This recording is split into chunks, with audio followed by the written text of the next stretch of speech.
فقها زدني حكما أتبع قولك عملا يبني يجبر ذلك عثرة أمة. قل يا ربي زدني علما اقرأ وافهم خيرا تغنم. اقرأ صال الوحي الأكرم. اقرأ وافهم خيرا تغنم. اقرأ قال الوحي الأكرم. أول قول في القرآن اقرأ واعلم فبذا تسلم. أول قول في القرآن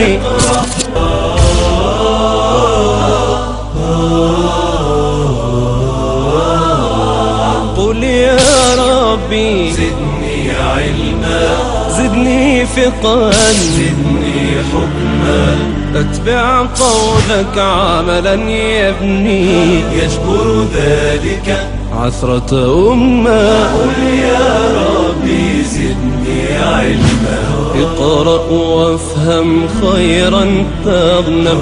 اقرأ صال الوحي الأكرم. اقرأ وافهم خيرا تغنم. اقرأ قال الوحي الأكرم. أول قول في القرآن اقرأ واعلم فبذا تسلم. أول قول في القرآن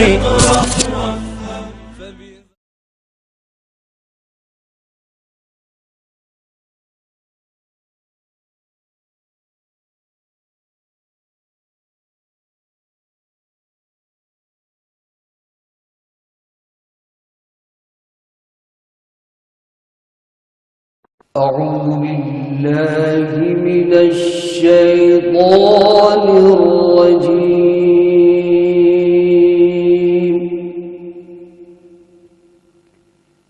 بسم الله الرحمن الرحيم.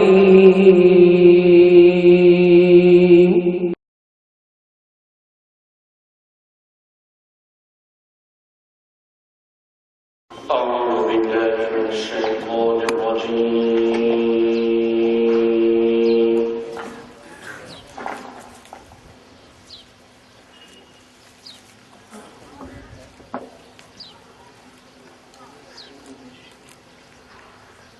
بسم الله الرحمن الرحيم.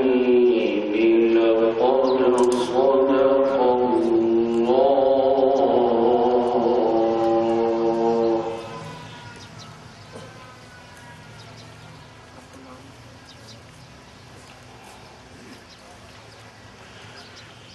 لقد صدق الله رسوله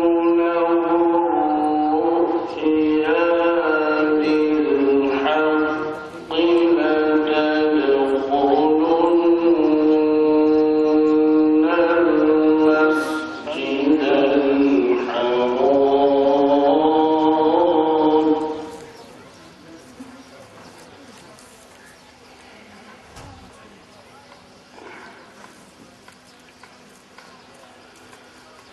لتدخلن المسجد الحرام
آمنين محلقين رؤوسكم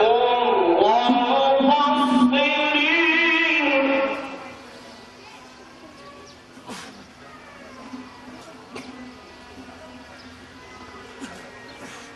فعلم ما لم تعلموا فجعل من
نحمده ونصلي على رسوله الكريم.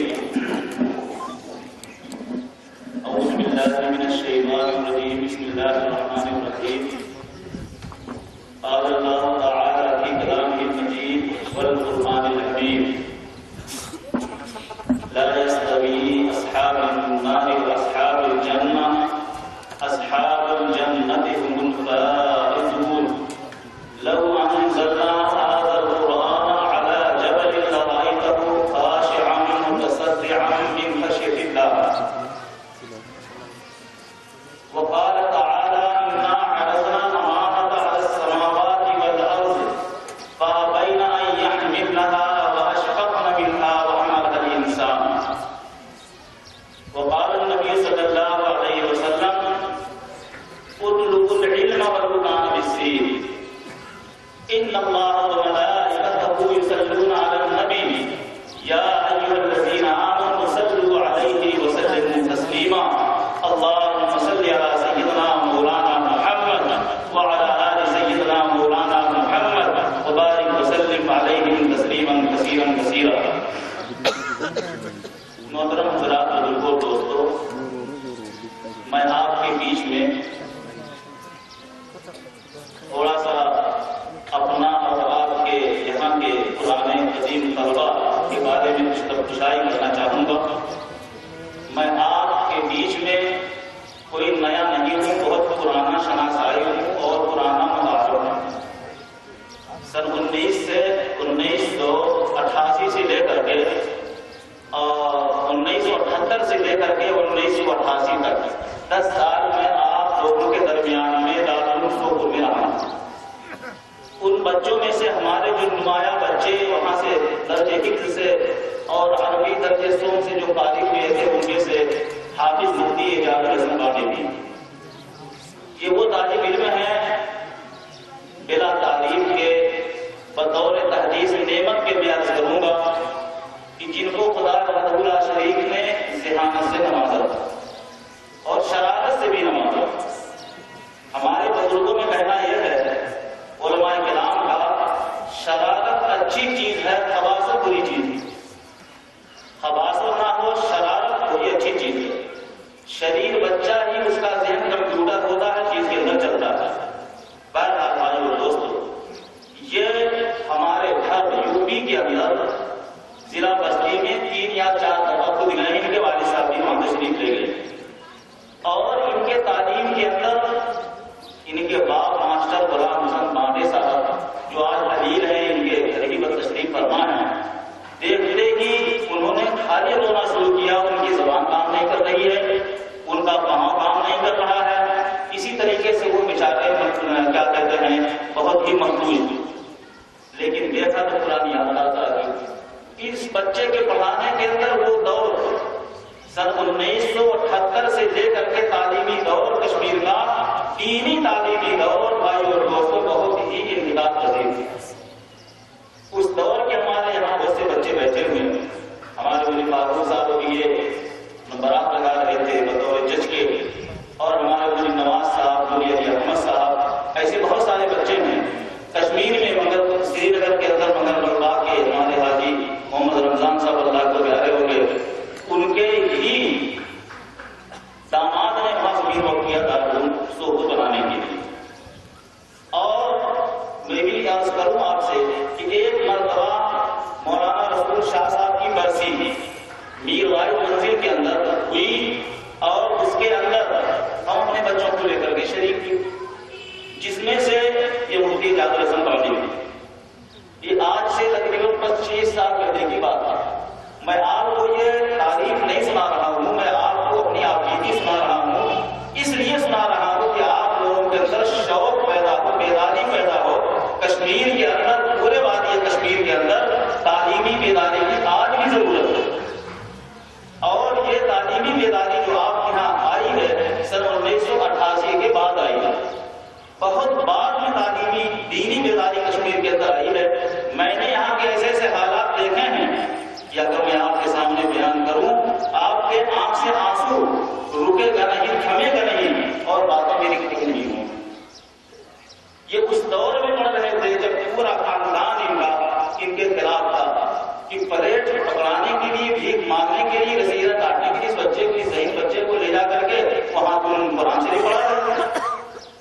95% مسلم کے اندر یہ بات تھی. میں نے کانوں سے سنا، اپنی آنکھوں سے دیکھا. 10 سال کے اندر میں نے دیکھا. 1 مہینہ نہیں، 2 مہینہ نہیں، میں نے سال یہ کرتے تھے. اور یہی وہ بچہ ہے کہ جب یہاں پر مولوی رسول شاہ صاحب کی برسی ہوئی میر واحد منزل کے اندر 25 سال پہلے، اس وقت 4 صوبوں کے قرہ حضرات اس کے اندر حصہ ہے. 4 صوبے کے قرہ حضرات حصہ لیے اس کے اندر، جس میں سے جموں کشمیر ایک صوبہ، بہار کا ایک صوبہ، بنگال کا ایک صوبہ اور اتر پردیش یوپی کا ایک صوبہ. 4 صوباؤں کے قرہ حضرات وہاں پر بہت بہترین سے بہترین قاری. ایک اس وقت کے قاری محمد یونان سہارنپور دارالعلوم میں پڑھتے تھے. میں پڑھتا تھا، وہ بھی میرے بغل میں رہتے تھے روم کے اندر. میں 13 میں تھا، وہ 12 میں. وہ بھی بہترین قاری، پٹن کے اندر بہت سے سالوں تک اس نے یہاں پر بچوں کو درس قرآن دیا. اتنے حفاظ کے ہونے کے باوجود مجھے یاد ہے کہ یہ آپ کے مفتی اعجاز الحسن جو قد کے بہت چھوٹے ہیں اور ابھی کوئی بہت زیادہ عمر نہیں ہوئی ہے، انہوں نے پورے 4 صوبے کے اندر پہلا نمبر حاصل کیا تھا. اس کے اندر ہم لوگ جب واپس سوپور گئے ہیں، وہاں پر ٹیلی ویژن کھولا تو دیکھتے کیا ہے کہ ٹیلی ویژن نے ان کا پروگرام نشر کیا، ریڈیو نے بنا کر پروگرام نشر کیا، اور پیپر والوں نے، اخبار نویسوں نے ان کا پروگرام اس کے اندر پیش کیا. تو بھائیو دوستو، ہمارے کشمیری بچوں کے اندر ذہانت جو ہے وہ لاسانی ہے، کسی اور جگہ پر ہم نے بچوں کا ذہن نہیں دیکھا ہے. ہم چونکہ بچوں کے بیچ میں رہے ہیں، اس لیے ہم یہاں کی ذہن کرانے کی بنا دیا. بارہ بھائیو دوستو، یہ وہ حفاظ میں سے ہیں کہ جن کے ساتھ 6 اور بچے حافظ قرآن ہوئے تھے. مولوی علی محمد صاحب یہاں بیٹھے ہوئے، حافظ اعجاز الحسن صاحب، عبد الرشید وار نوپورہ جاگیر کے، اور چہرہ داری بارہمولہ کے مولوی مقبول احمد وانی، حافظ عبد الحمید وانی، محمد شفیع وانی، اور ایسے ایک 2 بچے گلزار احمد خان مانک پورہ کے. ان سب حضرات 7 بچوں نے قرآن شریف اس وقت حفظ قرآن مکمل کیا ہے. ہمارے شیخ الحدیث مولانا نصیر خان محمد خان صاحب رحمۃ اللہ علیہ، اللہ ان کی قبر کو نور سے بھرے اور جنت کے اندر آئی کی جگہ دے. یہاں کے ہمارے جتنے بیٹھے ہوئے ہیں علماء سب ان کے قریب شاگرد ہیں. انہوں نے مجھے یہاں پر بھیجا تھا، ان کو ہم نے بلا کر ان 7 بچوں کی جس وقت وہاں پر دستار دی ہے، اس وقت ہمارے مدرسے کے کیا کہتے ہیں رکن رکیب غلام حسن شان صاحب بھی تھے، جو کئی سال پہلے لاگو ہو گئے. تو بھائی اور دوستو، جس وقت یہ 7 بچوں کی دستار بندی ہوئی ہے، پورے سوپور اور اس کے اطراف کے اندر پورا پروگرام نش کیا، اور یہ تعجب ہو رہا تھا کہ کیسے قرآن شریف کسی کے سینے میں آتا ہے، قرآن شریف کیسے کسی کو یاد ہو جاتا ہے. مجھے یاد ہے شاہپورہ مسجد سوپور کی، شاہپورہ مسجد سوپور کی، اس کے اندر میں نے قرآن شریف بڑی تراویح جب شروع کیا ہے. ہمارے قرآن رسولدار صاحب تھے، تو انہوں نے انہوں نے زمین وقت کی، اس کے اندر مہاراج پورہ محلے کے اندر دارالعلوم بنا ہے. تو اس وقت وہاں پر قرآن حضرت شان صاحب جلسے میں تھے، اور بہت سارے حضرات جلسے میں تھے. مولانا محمد یوسف صاحب نہیں ٹھیک، مولانا محمد یوسف صاحب وہاں کے آئے تھے، دعوت تبلیغ کے بڑے اہم رکن رکین کے. تو بھائی اور دوستو، شالپورہ کے اندر جب میں نے قرآن تراویح سنانی کی تو ہمارے سوپور کے مردم خیز علاقہ اور اتنے ذہین لوگ، بڑے بڑے پروفیسر حضرات، عبد الرحیم پروفیسر کے دور دارش، بہت سارے حضرات وہاں پر. تو انہوں نے میری قرآن تراویح کو ٹیپ کرنا شروع کیا، قرآن تراویح کو ٹیپ کرنا شروع کیا. اس طریقے سے ہمیں یقین نہیں ہے، اطمینان نہیں ہے، ہمیں سکون نہیں ہے کہ قرآن شریف بھی کسی کو زبانی آتی ہے. کہ میں آپ کو دورہ احداث بتا دوں کہ بہت پہلے کا نہیں، میری بھی بہت زیادہ کوئی عمر نہیں ہے، زیادہ سے زیادہ 53 میری عمر ہے. لیکن جب میں فارغ ہو کر کے دارالعلوم سے آیا، میں بھی چھوٹا تھا، اور ان بچوں کو ہم نے اس چھوٹے کم میں بھی درجے تعلیم بہت مال ابھی تمام چیزیں بہرحال بہت ساری باتیں ہیں. تو ٹیپ کرنا شروع کیا، اور دن کے اندر ٹیپ کو چالو کرتے تھے، قرآن شریف کھول کر کے ملاتے تھے کہ ایسی صورت کے اندر جو ہے دیکھیے صحیح پڑھ رہے ہیں، یا اسی طریقے سے وہ کوئی پڑھ رہے ہیں جیسے بہت سے لوگ پڑھتے ہیں تراویح میں الکلمۃ الرب کو زیادہ اس طریقے سے بہت سے الفاظ آج بھی تراویح کے اندر کرتے ہیں. تو انہوں نے ٹیپ کے اندر اس کو دیکھا اور اس کے بعد سن کر کے اپنا. اور دن میں جب ہم اور مولانا بشیر صاحب جو سکول کے ناظم ہیں آج بھی ہیں، ایک قربانیاں ہوئی ہیں، دونوں جب نکلتے تھے مدرسے کے چلنے کے لیے تو یقین جانیے اسے انگشت نمائی ہوتی تھی کہ یہ لڑکا ہے، یہ انسان کے کسی عورت کے شکم سے یہ پیدا نہیں ہوا ہے، یہ تو لگتا ہے کہ آسمان سے ڈائریکٹ فرشتہ اتر گیا۔ اس زبان سے کہتے تھے کہ کیسے کوئی قرآن شریف کا حافظ ہو جاتا ہے۔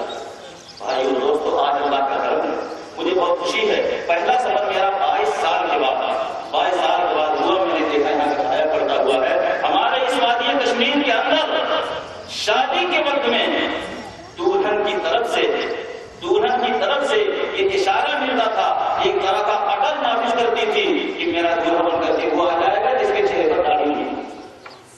چنانچہ ہمارے دوستوں میں سے میں بھی آپ ہی سنا رہا ہوں، میرے دوستوں میں سے ایک صاحب نام یاد لوں گا، ان کی شادی طے ہو گئی، لڑکی پیر خاندان کی صحیح لڑکی، سالہ کے موقع پر لڑکی وہاں شادی ہونے کے بعد وہاں ڈالو کے اندر سالہ کے موقع پہ گئی۔ اس نے اپنے یہاں سے جب پتا چلا کہ مولانا ہے اور مولانا کے چہرے پر داڑھی، تو انہوں نے وہاں سے خبر بھیجا کہ مولانا دولہا بن کر کے اور میرے خامند بن کر کے، میرے شوہر بن کر کے، میرے نوشہ بن کر کے اس وقت آئیں گے جب مولانا کے چہرے پر پھیرا جا چکا ہوگا اور داڑھی ان کی نہیں ہوگی چہرے کے اوپر، کلین شو حالت کے اندر آئیں گے، تب میری شادی ہونا۔ مولانا پریشان ہو جاتے ہیں کیونکہ خاندان دونوں ایک ہی تھا، اور اس کے بعد اکٹھا بیٹھک ہوتی ہماری ان کی رات مشورہ ہوتا ہے، کہنے لگے زبیر صاحب کیا ہوگا؟ میں نے کہا حضرت ایسا ہے، تقریباً اکابر کہیں گے ہم تو بھی اکابر کے بہت نیچے والے ہیں، وہ انشاءاللہ بہت بات اصلی مجلسوں کی تقریر ہوگی، میں تو اسی آپ کے سامنے کہہ رہا ہوں اور یہ بھی نصیحت آمیز باتیں میں آپ کو کہہ رہا ہوں۔ تو اس وقت مولانا نے میرے سے رائے مشورہ کیا، میں نے کہا حضرت ایسا ہے، ایک بات میرے ذہن میں یہ آتی ہے کہ جس طریقے سے ہونے والی آپ کی بیوی نے شرط لگائی ہے کہ ایسی صورت میں جب ان کے چہرے کے اوپر کوئی داڑھی کا بات نہیں ہوگا اور کلین شو ہو کر کے آئیں گے تب میرے ساتھ شادی ہوگی، آپ یہاں سے پیغام بھیج دیجیے، خبر بھیج دیجیے یہاں سے اور اپنی بات کہہ دیجیے، جا کر کے ڈائریکٹ اس لڑکی کو بات کہیں کہ تم میری دلہن جب بنو گی لیکن تمہارے سر کا بات منورت ہوگا۔ یہ میرے ذہن میں بات آئی، میں نے یہ بات کہی، انہوں نے یہاں سے خبر بھیجا کہ جس طریقے سے تم نے خبر بھیجا ہے کہ بلا داڑھی کی عادت تک دولہا بننا، اسی طریقے سے انہوں نے بھی خبر بھیجا ہے تم میری دلہن بن کر کے آؤ گے، تمہارے سر کے اوپر بات نہیں ہوگی۔ بھائیو دوستو، سر کے اوپر بات ہونا پوری زندگی کا سرمایہ ہوتا ہے اور داڑھی 4 مہینے کے اندر بڑے قاعدے کی اچھی خاصی آ جاتی ہے۔ اسی بات کے اوپر معاملہ بیٹھ گیا، شادی ہوئی، شادی کے اندر شریک ہوئے، آج ان کے کئی بچے ہیں الحمدللہ اور کئی بچے حافظ قرآن ہیں۔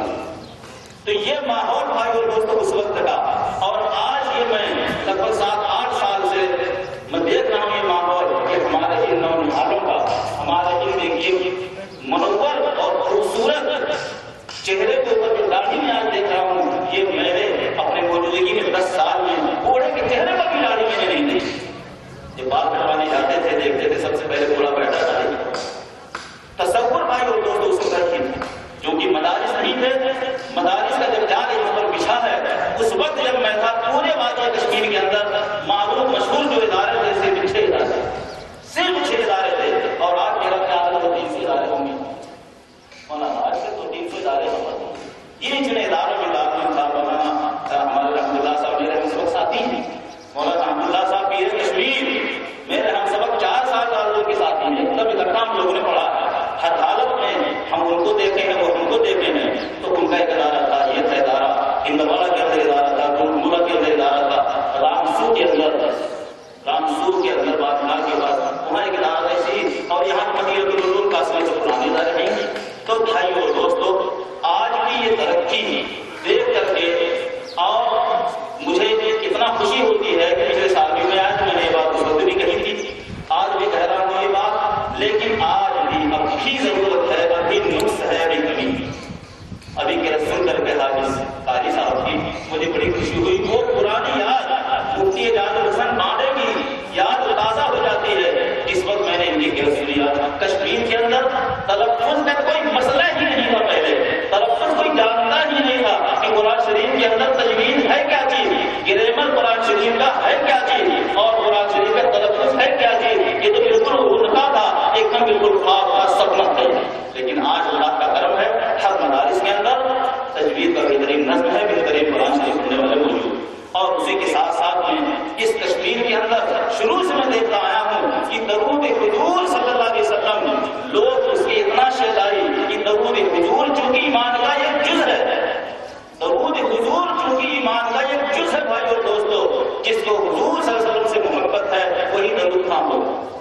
جس کو حضور صلی اللہ علیہ وسلم سے پیار ہے، محبت ہے، آپ کے دین سے محبت ہے، آپ کے حدیث سے محبت ہے، آپ کے لائے ہوئے قرآن سے محبت ہے، بھائی اور دوستو، وہی حضور اکرم صلی اللہ علیہ وسلم کو ضرور پڑے.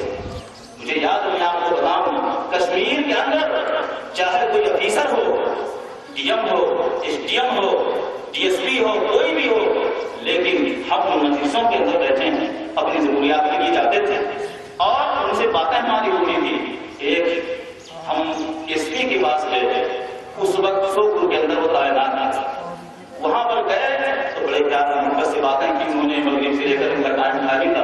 انہوں نے بات بتائی، میں آپ کو اس لیے سنا رہا ہوں یہ باتیں کہ ایسی صورت کے اندر جتنا درود حضور اور حضور اکرم صلی اللہ علیہ وسلم کی ذات والا شان کے ساتھ محبت کا اظہار کشمیر میں ہے، وہ میں کہیں نہیں دیکھ رہا، وہ میں کہیں نہیں دیکھ رہا ہوں. میں بھی بہت صوبوں میں جاتا ہوں، گجرات میں جاتا ہوں، مہاراشٹر میں جاتا ہوں، پھر صوبہ یوپی کے اندر بہت بڑا صوبہ ہے، سب جگہوں پر میں جاتا ہوں، لیکن جتنا میں نے ابھی نام کے اندر اس کا اظہار، کشمیری زبان کے اندر، اردو زبان کے اندر اس کا اظہار جتنا کشمیر کے اندر میں نے دیکھا، یہ حقیقت ہے. خدا اس چیز کو ہر ایک کے اندر، پورے عالم کے مسلمانوں کے اندر اس کا جذبہ پیدا فرمائے، خاص طور سے کہ حضور اکرم صلی اللہ علیہ وسلم کے ساتھ محبت اور اس کا اظہار درود حضور پڑھ کر کے کرنا، ایسا اللہ تعالیٰ جان ہر مسلمان کو دل کے اندر ہے.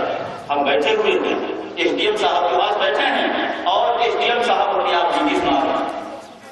علماء کرام غور سے سنیں، ایس ڈی ایم صاحب وہ باتیں ایسی صورت کے اندر انہوں نے بتانا شروع کی، بہت ساری باتیں کی. کوئی آپ کو ضرورت ہو تو بتائیے، کوئی آپ کو پریشانی ہو تو بتائیے، چاہے غذائی لحاظ سے یا تیل کے لحاظ سے اور کسی بچوں کے اور معاملات کے اندر کسی لحاظ سے. اس وقت سے بھی 30 بچے ہمارے ساتھ ہم چھوڑ لیں گے، صرف 30 بچے، ان میں سے یہ سب بچے تھے جس میں سر ابھی رزق ہوتی ہے جاگر سے صاحب. بھائی اور دوستو، اسی سے بات ہم نے بتائی. ایس ڈی ایم صاحب نے کہا کہ مولانا مجھے ریڑھ کی ہڈی، نیچے ریڑھ کی ہڈی یہ جسم کا اہم جزو ہے، اگر اس کے اندر چوٹ لگ گئی اور رگ اگر متاثر ہو گئی تو اس کا انسان کا جو نیچے والا حصہ پورا محفوظ ہو جاتا ہے، پورا محفوظ ہو جاتا ہے. تو ایسی صورت میں انہوں نے بتایا کہ مجھے اس کی درد کا کرا اور میں اتنے بڑے عہدے کے اوپر ہوتے ہوئے، اتنے بڑے عہدے پر فائز ہوتے ہوئے، اور میں روز کام میرا معمول ہے 500 سے لے کر کے 1000 تک درود حضور صلی اللہ علیہ وسلم میں بھیجتا ہوں. درود حضور میں پڑھتا ہوں، ڈیلی میں پڑھتا ہوں اور کب پڑھتا ہوں سونے سے پہلے. دن میں اتنا سارا کام اور رات کے اندر سوچنا کاموں کا، پچھلے کاموں کو دیکھنا اور آگے والے کام کے بارے میں سوچنا، اتنے بڑے عہدے دار اس کی صاحب بہت اہم ہوتا ہے. یہ میرا معمول. ایک مرتبہ میں باغ کے اندر نبی اکرم شفیع المسلمین محمد رسول اللہ صلی اللہ علیہ وسلم کو خواب میں دیکھتا ہوں. محمد رسول اللہ صلی اللہ علیہ وسلم کو خواب میں دیکھتا ہوں کہ محمد سے وفات ہونے تو ہم تیرے ہیں، کہ محمد سے وفات ہونے تو ہم تیرے ہیں. یہ جہاں چیز ہے کیا لوگوں کرم کے 1000 بار رسویم جہن بخش کو بلا انوز نام کو مختلف بنا لے. دوستو، ہم جس کی امت میں سے ہیں، ہم کو ناز ہے. موسیٰ علیہ السلام کی دعا تھی کہ خدایا میں نبی ہونے کے علاوہ نبی میں نہ بنایا جاتا، کلیم اللہ نہ بنایا جاتا، موسیٰ کلیم اللہ نہ بنایا جاتا، میں حضور اکرم صلی اللہ علیہ وسلم کی امت میں پیدا کیا،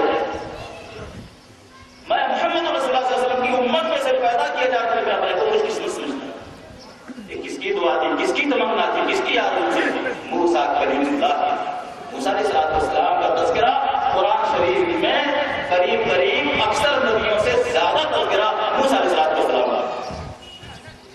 بھائی اور دوستو، تو اس ڈی ایم صاحب نے کہا کہ میں سپنے کے اندر، خواب کے اندر، نیند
مشرق ہو، مغرب ہو، شمال ہو، جنوب ہو، کسی بھی کنارے سے پوری دنیا کے اندر سے کہیں سے بھی کوئی درود مجھے بھیجا جاتا ہے تو نام بنام ولدیت کے ساتھ، خاندان کے تعارف کے ساتھ اور ضلع کے تعارف کے ساتھ، صوبے کے تعارف کے ساتھ میں مکمل تعارف کے ساتھ میں پہنچایا جاتا ہے کہ عبد الرحیم ابن عبداللہ نے فلاں جگہ سے، ہندوستان ملک سے، فلاں صوبہ اتر پردیش سے، فلاں صوبہ جموں کشمیر سے ایسی صورت کے اندر جو ہے اس نے درود آپ کو بھیجا ہے، تو وہ باقاعدہ اور وہ فرشتوں کے ذریعے نبی اکرم صلی اللہ علیہ وسلم کے کیا کے پاس پہنچایا جاتا ہے۔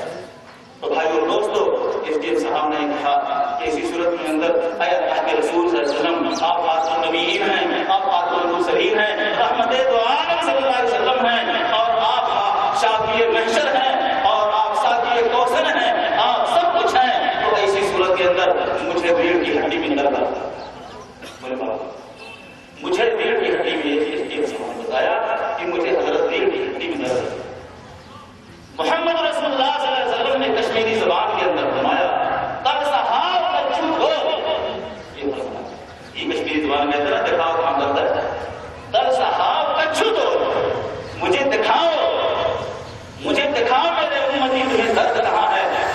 بتایا کہ اللہ کے رسول صلی اللہ علیہ وسلم کپڑا اٹھایا، محمد رسول اللہ صلی اللہ علیہ وسلم نے تھوڑا سا انگشت مبارک سے میں اپنا لوہا پہن لیا اور اس کے بعد اس کو ایسے پھیر دیا اور اس کے بعد چھوڑا۔ اس کے بعد کہا جاؤ، FDM صاحب کا کہنا ہے، اسی آپ کے کشمیر کے FDM صاحب کا کہنا ہے۔ بھائیو دوستو، زندگی بھر پوری عمر جتنی بھی مجھے کیا کہتے ہیں عمر میری ہوئی، کبھی مجھے جسم کے اور حصے میں انگلی میں درد ہو سکا، پاؤں میں درد ہو گیا، کان میں درد ہو گیا، آنکھ میں درد ہو گیا، لیکن مجھے کبھی کمر کے اندر درد نہیں۔ بھائیو دوستو، محمد رسول اللہ صلی اللہ علیہ وسلم کی مشاہدائی میں بزرگوں اور دوستو، کشمیر کی اچھائیاں میں نے اپنی آنکھوں سے دیکھا اور اسی کے ساتھ ساتھ میں نے ایمانداری اور اسی کے ساتھ یہاں کی محبت، بے لوث محبت کہ کتنا بھی پیسہ ہاتھ میں لے کر کے کوئی کہیں جاتا، ہم خود ہی بینک سے نکال کے لاتے ساتھ دوبارہ کوئی کہیں نہ دے رہا ہے مجھے قابل۔ یہ کشمیر کی حالات آئی دوست، دیکھیے قرآن شریف کی تعلیم جس کے لیے ادارے کشمیر میں بہت قائم ہوئی، ہمارے پرانے بچے، ان کے بچوں کے بچے کم سنی کے اندر میری کوئی حکومت نہیں ہے، اور 300 روپیہ کی تنخواہ پر 300 روپیہ کی ملازمت پر آئے تھے وہاں نصیر صاحب شکردی سے بھی جب کبھی ہم نے نہیں کہا ہماری تنخواہ بڑھاؤ، آج تک میں نے کبھی کہیں نہ کہ میری تنخواہ بڑھاؤ، اور اللہ کا شکر ہے کہ چھوٹی سی تنخواہ پر اچھا خاصا گزارا برکتیں تمام چیزیں۔ تو میں یہ کر رہا تھا کہ یہ غلام مسلمانے کے مفتی اجازت حسن صاحب پاؤڈر چاروں طرف سے ان کے اوپر مخالفت کا طوفان آیا، اس بچے کو، اس ذہین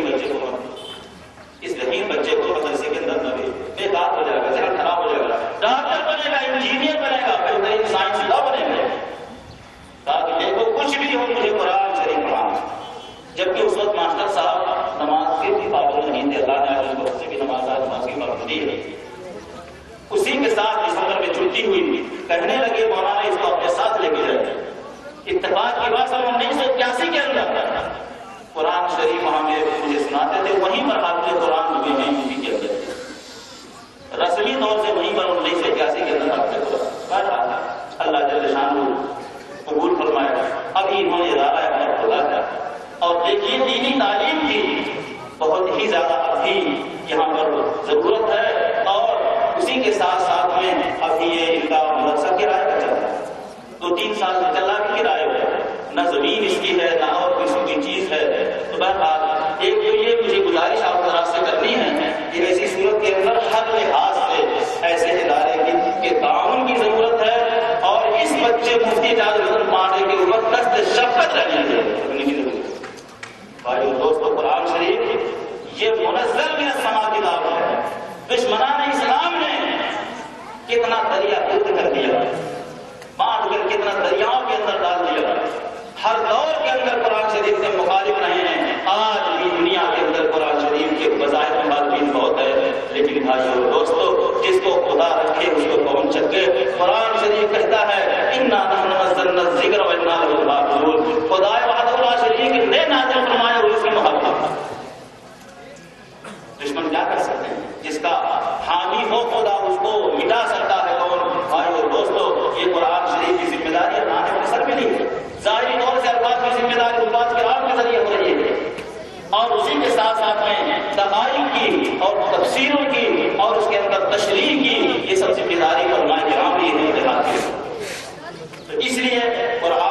جس طرح اللہ کا کلام ہے، اللہ کے محبوب تو آپ صلی اللہ علیہ وسلم کے اوپر نازل ہوا ہے، بھائیو اور دوستو، اسی طریقے سے جیسے اللہ کا کلام جس کے سینے کے اندر آئے گا، اس سینے سے بہتر کوئی سینہ نہیں ہو سکتا، اس پاؤں سے بہتر کوئی پاؤں نہیں ہو سکتا ہے کہ جو پاؤں چل کر کے اور قرآن شریف پڑھنے کے لیے اور اس کو اپنے دل کے اندر، دماغ کے اندر، سینے کے اندر بیٹھانے کے لیے چلے، اس سے اچھا کوئی پاؤں نہیں ہو سکتا ہے۔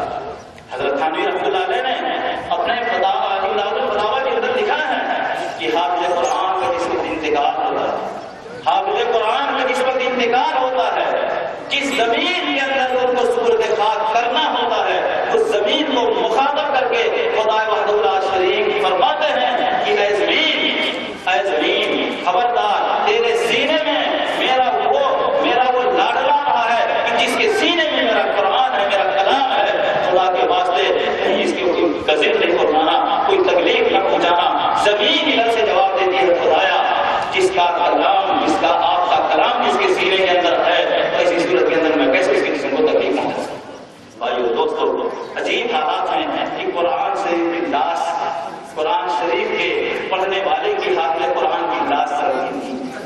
بہت سے واقعات ہیں ایسے کہ زمین کھودی گئی، قبر تازہ اور جسم تازہ نکلا، تحقیق کے بعد پتہ چلتا ہے کہ یہ حافظ قرآن ہے، تحقیق کے بعد پتہ چلتا ہے حافظ قرآن ہے۔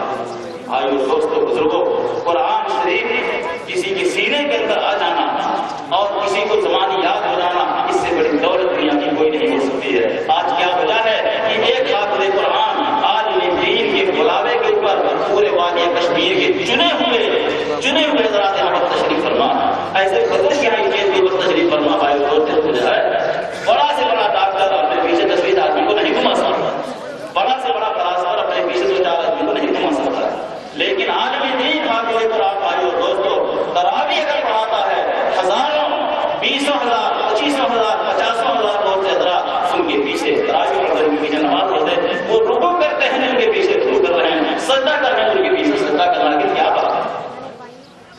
قرآن شریف کے اندر 6,666 آیتیں ہیں، پورے قرآن شریف کے اندر 6,666 آیتیں ہیں۔ بھائی اور دوستو، اتنی ہی درجے خدا وحدہ شریف کے نئے جنت کے اندر عجیب بات ہے، جتنے قرآن شریف کے اندر آیتیں ہیں 6,666، اتنے ہی درجے خدا وحدہ شریف کے جنت کے بھی ہیں۔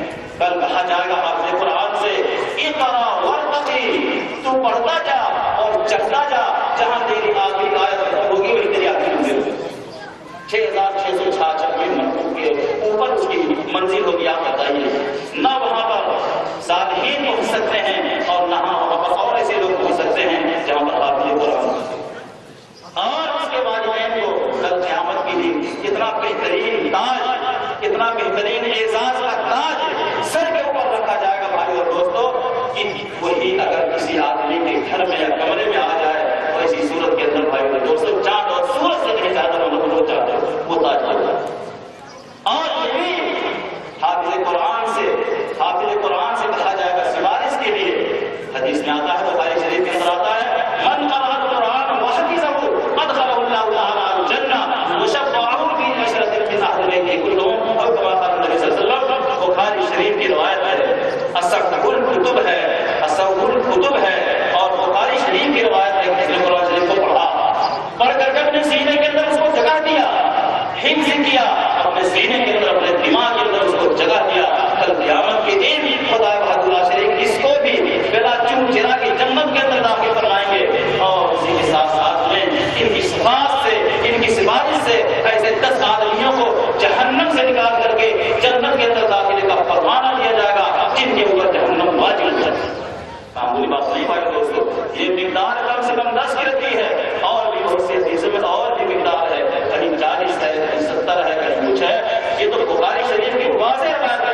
کئی نئی باتیں اور کشمیری زبان میں بہت ساری باتیں ہوتی ہیں، بڑے بڑے علماء ہمارے کہتے رہتے ہیں، پھر بھی یہ ہے کہ ٹائم بھی کھانے کا بھی ٹائم ہو رہا ہے۔ بھائیو دوستو، یہی میری گزارش ہے کہ اپنے بچوں میں سے سب کو نہیں تو کم سے کم جو بچہ ذہین ہو، ہماری امی کے اندر، ہمارے اردو علاقے کے اندر ہمارے یہاں یہ رواج ہے، ہمارے یہ طریقہ ہے، جو بچہ سب سے ذہین ہوتا اس کو علم دین علم قرآن ہوتا۔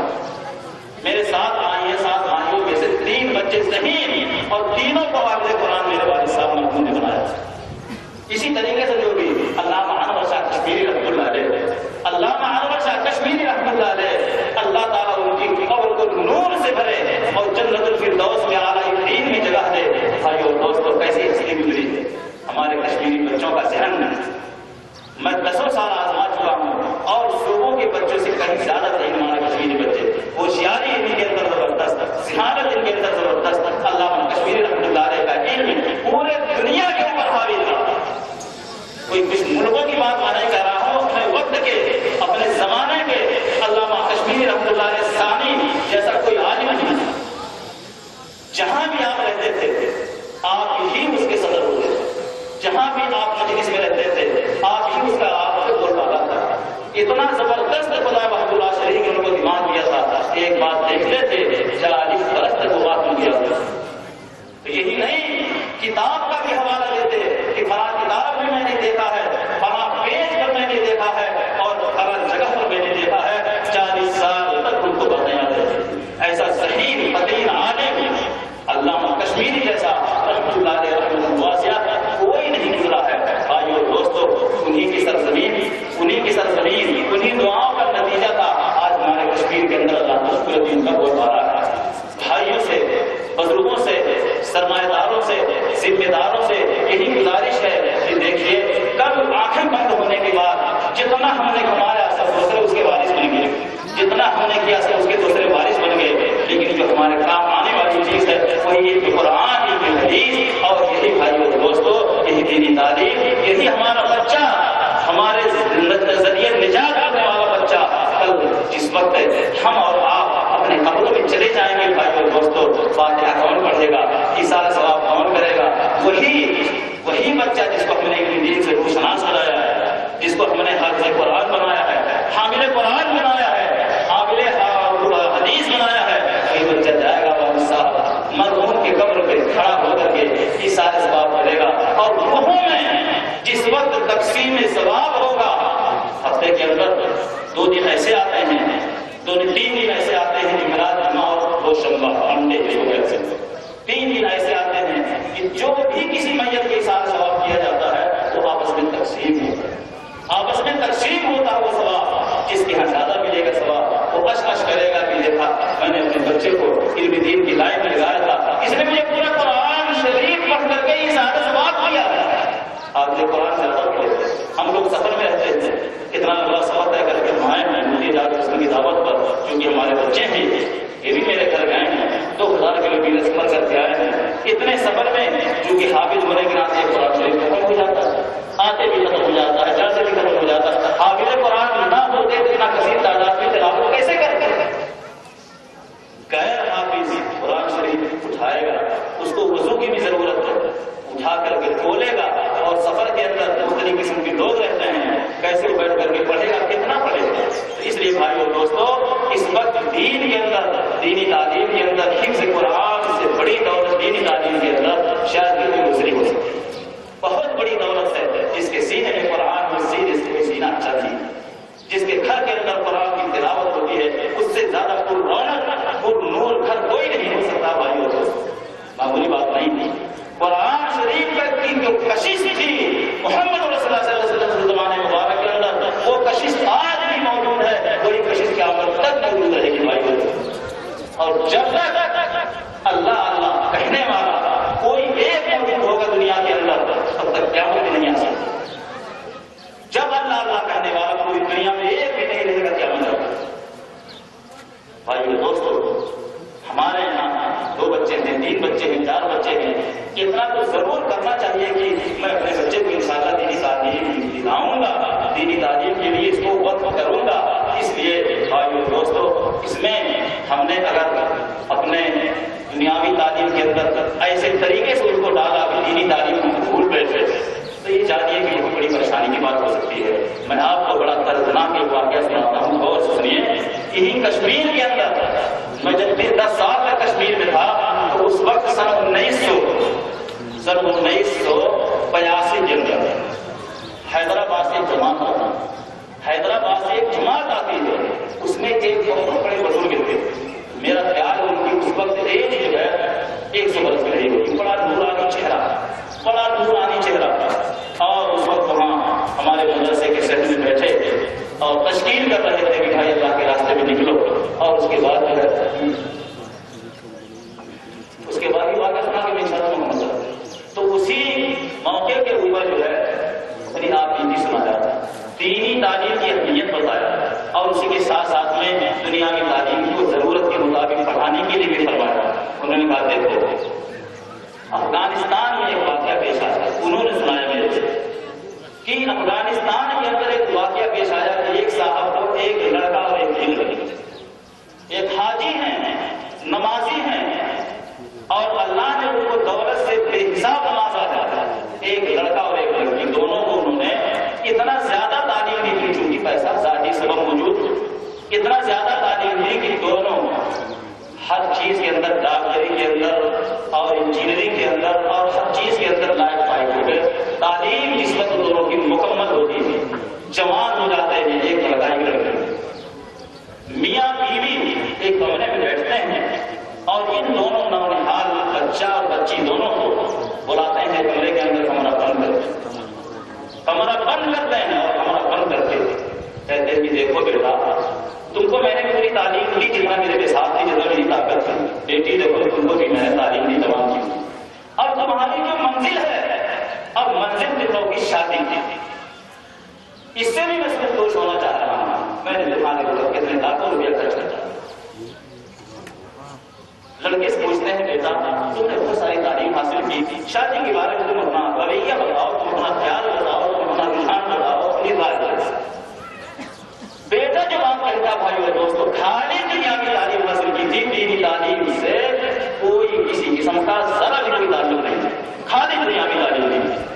جبکہ طریقہ یہ ہے مسلمان کا بچہ پہلے نمبر پر خدا کو سمجھے، خدا کی تعلیم کو سمجھے، محمد رسول اللہ صلی اللہ علیہ وسلم کی تعلیم کو سمجھے، دین کے تقاضے کو سمجھے، نماز کا طریقہ سمجھے، اور ہر چیز لین دین کے اندر حلال اور حرام کو سمجھے۔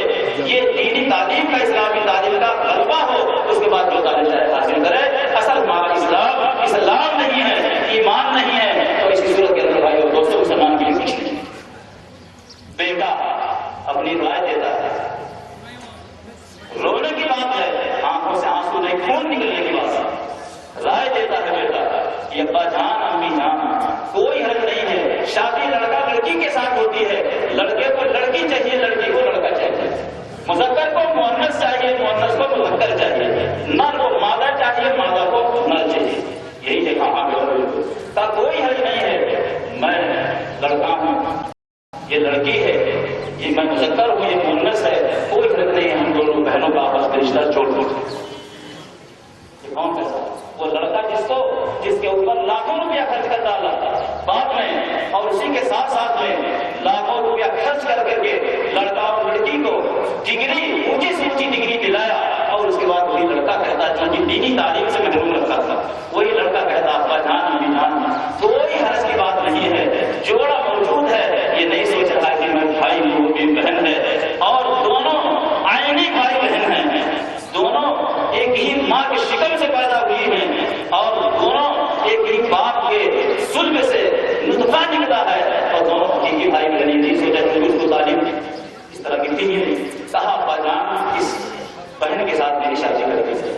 فوراً حاجی صاحب کا واسطہ ہو گئے، اس کے بعد میں نے لکھا اچھا کیا ہوا، نکال دیا کمرے سے، اور اس کے بعد پھر اپنی بیوی سے کہتے ہیں کہ محترمہ صاحبہ بتاؤ کیا ہوا، میری دولت لاکھوں کی جو گئی وہ سب میری دولت مٹی میں چلی، پانی کے سیلاب میں بہہ گئی، اور میری دولت پر آگ لگ گئی۔ آج میں نے دینی تعلیم سے اس کو تیز نہیں رکھا، دنیاوی تعلیم میں نے اتنا دیا اس کا رزلٹ سامنے آیا۔ اس کے بعد شام ہوتی ہے، پورے محلے والوں کو بلاتے اور اس کے بعد اپنے رشتے ناتوں کو جتنے رشتے دار افغانستان کا واقعہ ہے اور مجھے سنایا حیدرآباد کی جماعت کے بزرگ نے سوپور کے اندر سنایا تھا 25-26 سال پہلے۔ اس کے بعد رشتے داروں کو بلاتے ہیں اور بھری ہوئی دیوار سامنے رکھتے ہیں اور اس کے بعد سب لوگ اکٹھے ہو جاتے ہیں، رشتے دار، محلے کے لوگ، اثردار لوگ اکٹھے ہوتے ہیں اور اکٹھے ہونے کے بعد پھر بیٹے کو بلاتے ہیں، کہتے بیٹا بیٹھو، اور اس کے بعد تحریر لکھ دیتے ہیں، تحریر لکھتے ہیں کہ میرا بیٹا تھا، میں نے اپنے طور سے بیٹے کے ساتھ رویہ کیا، اور اس بعد وواد کو اٹھاتے ہیں، اس بعد اپنے بیٹے کو دار دیتے ہیں، سوٹ کر دیتے ہیں کوئی بات، اور کہتے ہیں پھر سب گواہ رہنا میں اپنی غلطی کے اوپر نادم ہوں، شرمندہ ہوں، اور میں اپنی غلطی کو خدا سے معافی مانگوں گا، اور ایسی صورت کے اندر خدا سے میں کہوں گا کہ اللہ بہت بڑی میں نے غلطی کی، مجھے معاف کر دے، غلط ہو گیا تو گولی مار دیا، اس کے بعد اس کو گواہ رہنا اور لکھت دے دیا، باقاعدہ تھانے کے اندر دیکھا میں نے اپنے بچوں کو خود ہی مارا۔ بھائیو دوستو، خدا نہ خواستہ آج ہم مسلمانوں میں ایسی کیفیت نہ ہونے پائے۔ مجھے یاد ہے مولوی احمد سعید صاحب یہی آپ کے سری نگر کے اندر قاسمیہ میں شاید مدرس تھے، میرے کلاس فیلو تو نہیں ہے لیکن ہم اصل ہیں، 2 سال میرے سے آگے تھے، کافی سے بن گیا۔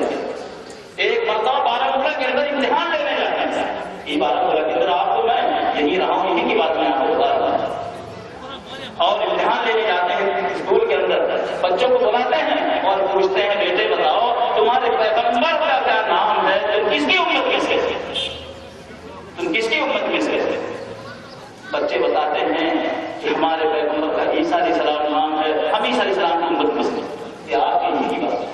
مولوی احمد سعید وہاں سے واپس آتے ہیں اسکول سے، کہتے ہیں زبیر صاحب ہم مسلمانوں کے گھر میں ہیں، پیدا شدہ بچے عیسائیت کی تعلیم اور اپنے ہمارے محمد رسول اللہ صلی اللہ علیہ وسلم کی دین سے برگشتگی اتنا اثر کر گئی ہے کہ بچہ یہ بھی نہیں جانتا ہم اس کی امت میں سے ہیں، ہمارے پیغمبر کا محمد صلی اللہ علیہ وسلم کرتا ہے۔ یہ بھائی یہی کی بات ہے، تو خدا نہ خواستہ ایسا نہ ہو۔ آج کل دعوت و تبلیغ والے بیچارے جو 3 دن 10 دن 4 مہینہ چلا یا ورنہ 1 سال لگاتے ہیں، اس میں یہ سب بنیادی باتیں بتائی جاتی ہیں۔ ٹائم ہو جو دینی تعلیم نہ پڑھ سکے ہیں تو بہترین ان کے لیے اسکول اور مدرسہ یہی دعوت و تبلیغ کی لائن ہے، دعوت و تبلیغ کی لائن ہے، کتنی بہترین لائن ہے بھائی اور دوستو۔ بزرگوں کا کہنا یہ ہے کہ نبی کریم صلی اللہ علیہ وسلم نے ارشاد فرمایا ہے لا یجتمع امتی علی الضلالہ، میری امت کے اکثر افراد گمراہی پر جمع نہیں ہو سکتے ہیں، تو آج امت کے اکثر افراد دعوت و تبلیغ کی لائن پر جمع ہیں۔ اس سے یہ پتہ چلتا ہے کہ یہ حق ہے صحیح درست۔ اس لیے بھائی اور دوستو میری سبھی حضرات سے گزارش ہے، میں تو بہرحال ابھی تک کئی سالوں سے لے کر میں بہت خوش ہوں، میں بہت خوش ہوں کیونکہ میری محبت ہے یہاں سے، میرے بچے برابر خیریت پوچھتے رہتے ہیں۔ 2 بچے میرے پاس ساؤتھ افریقہ میں ہیں، محمد امین مالک پورا کے اور محمد شفیع یہ الحامہ کے، یہ بیچارے وہاں سے خیریت پوچھتے رہتے ہیں کیا حال ہے، کیسی خیریت، بڑی دعائیں مجھے دیتے ہیں اللہ تعالیٰ میں میری صحت بھی اچھی، میں بھی اسی لائن کے اندر لگا ہوں، جہاں بھی میری باتیں ہوتی ہیں کہتا ہوں کہ جو پہلے مسلمان بنو اس کے بعد انجینئر اور ڈاکٹر، پہلے نمبر پر مسلمان ہو، اپنے بچوں کو مسلمان بناؤ، اس کے بعد ڈاکٹر انجینئر ہو۔ اللہ جل شانہ مجھ کو کہنے سے زیادہ خود عمل کرنے کے لیے توفیق عطا فرمائے، اور اسی کے ساتھ آپ سبھی حضرات کو زیادہ سے زیادہ دین سے تعلق رکھنے کی، سب صلاۃ کی پابندی کی، مدارس سے مساجد سے محبت کی، علماء سے طلبہ سے محبت کی توفیق عطا فرمائے۔ ہماری نہیں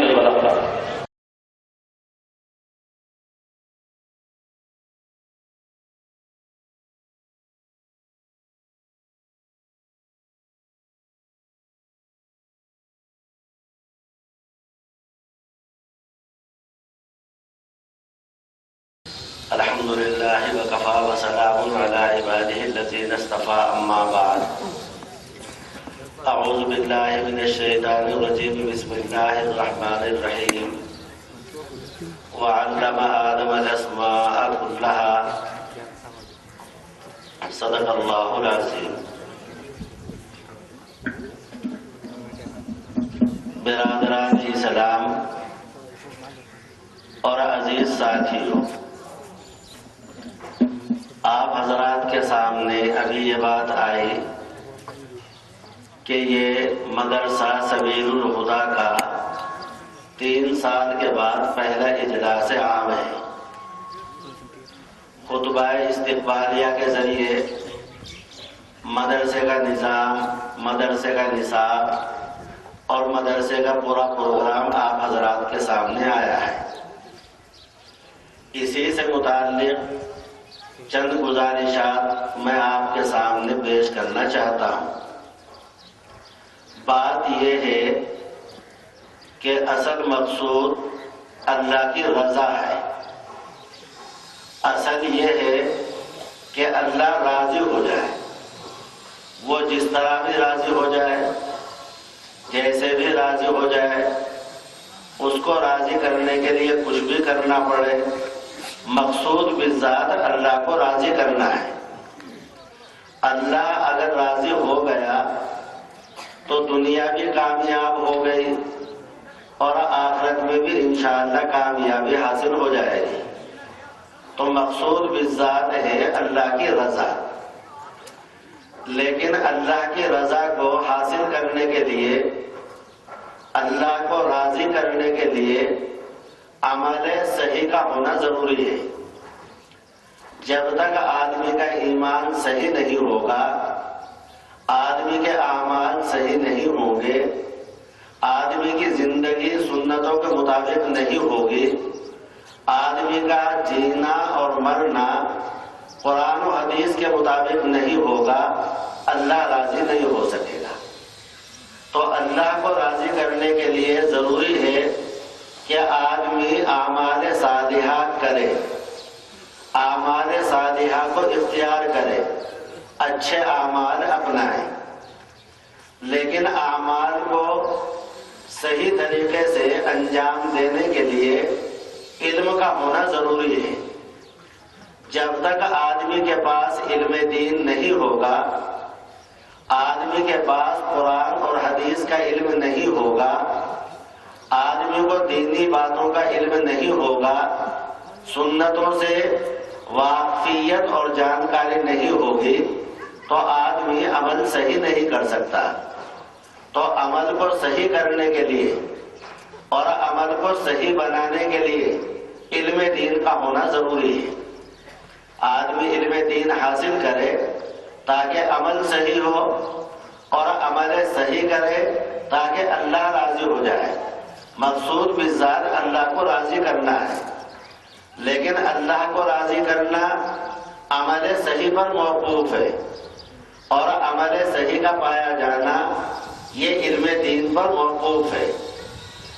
اور علم دین کو حاصل کرنا یا تو انفرادی طور پر ہوگا یا اجتماعی طور پر۔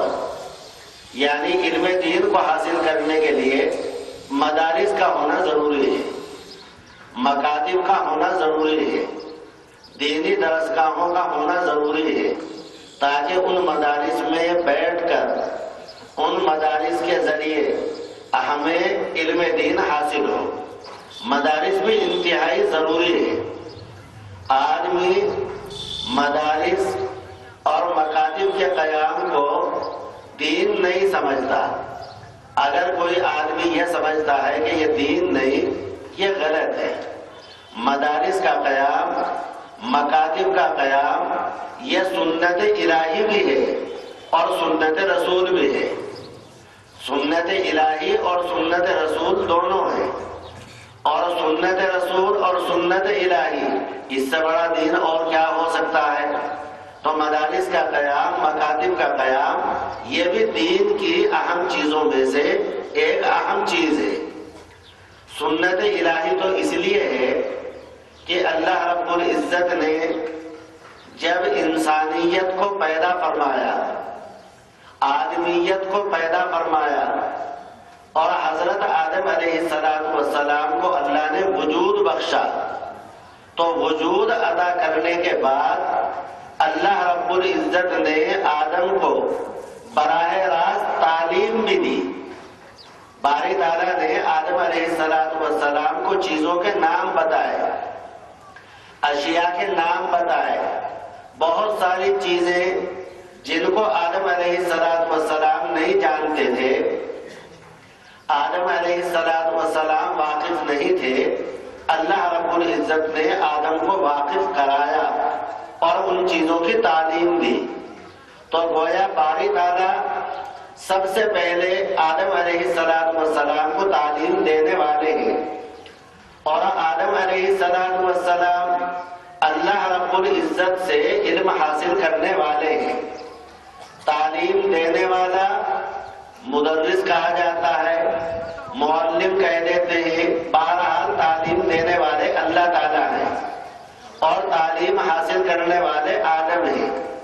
اور جہاں تعلیم دینے والا ہو اور تعلیم حاصل کرنے والا ہو، چاہے تعلیم دینے والا ایک ہی ہو اور تعلیم حاصل کرنے والا ایک ہی ہو، اس جگہ کا نام مدرسہ ہے۔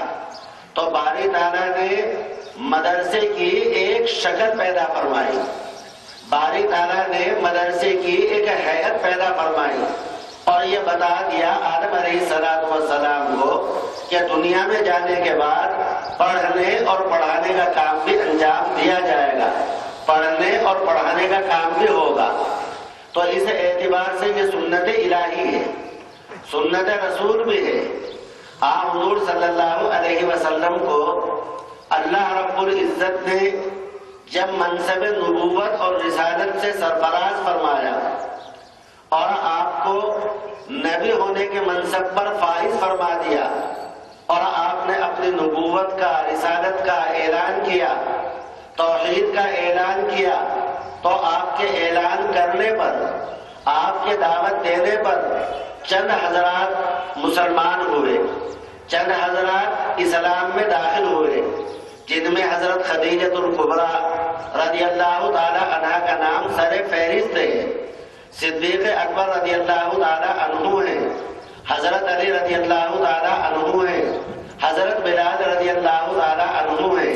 ان کے علاوہ اور چند حضرات کو اللہ تعالیٰ نے ایمان کی توفیق عطا فرمائی اور یہ حضرات آپ کی دعوت پر، آپ کے اعلان کرنے پر سب سے پہلے مشرف باسلام ہوئے۔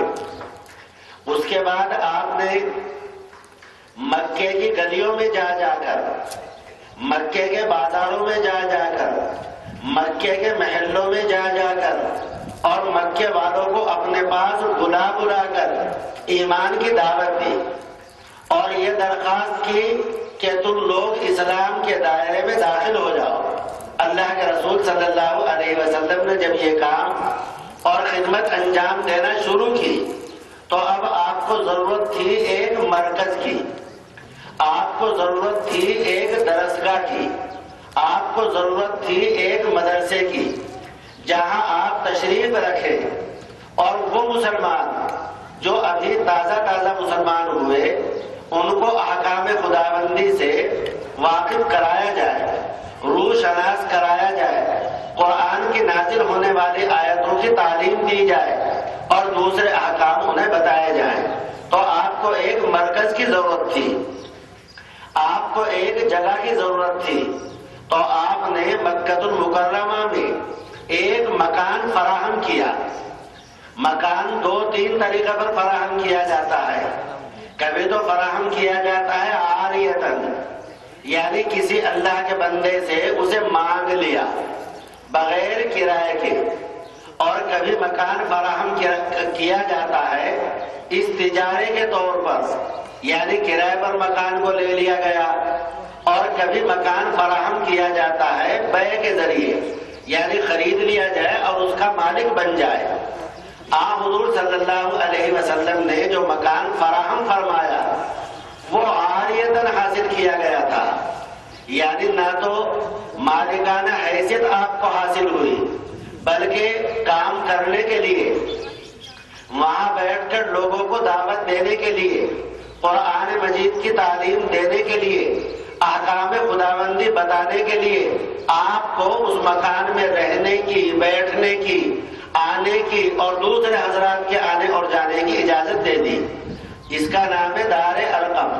یہ دار ارقم رسول اکرم صلی اللہ علیہ وسلم کا مرکز دعوت بھی تھا، اور یہ دار ارقم رسول اکرم صلی اللہ علیہ وسلم کا ایک مدرسہ بھی تھا۔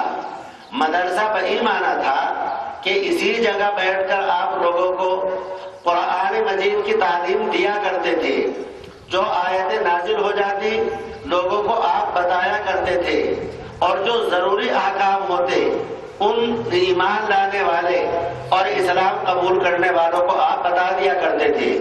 اور مرکز دعوت بھی تھا، بہی معنی کہ یہاں سے آپ لوگوں کو ایمان کی دعوت دینے کا پروگرام تیار کرتے۔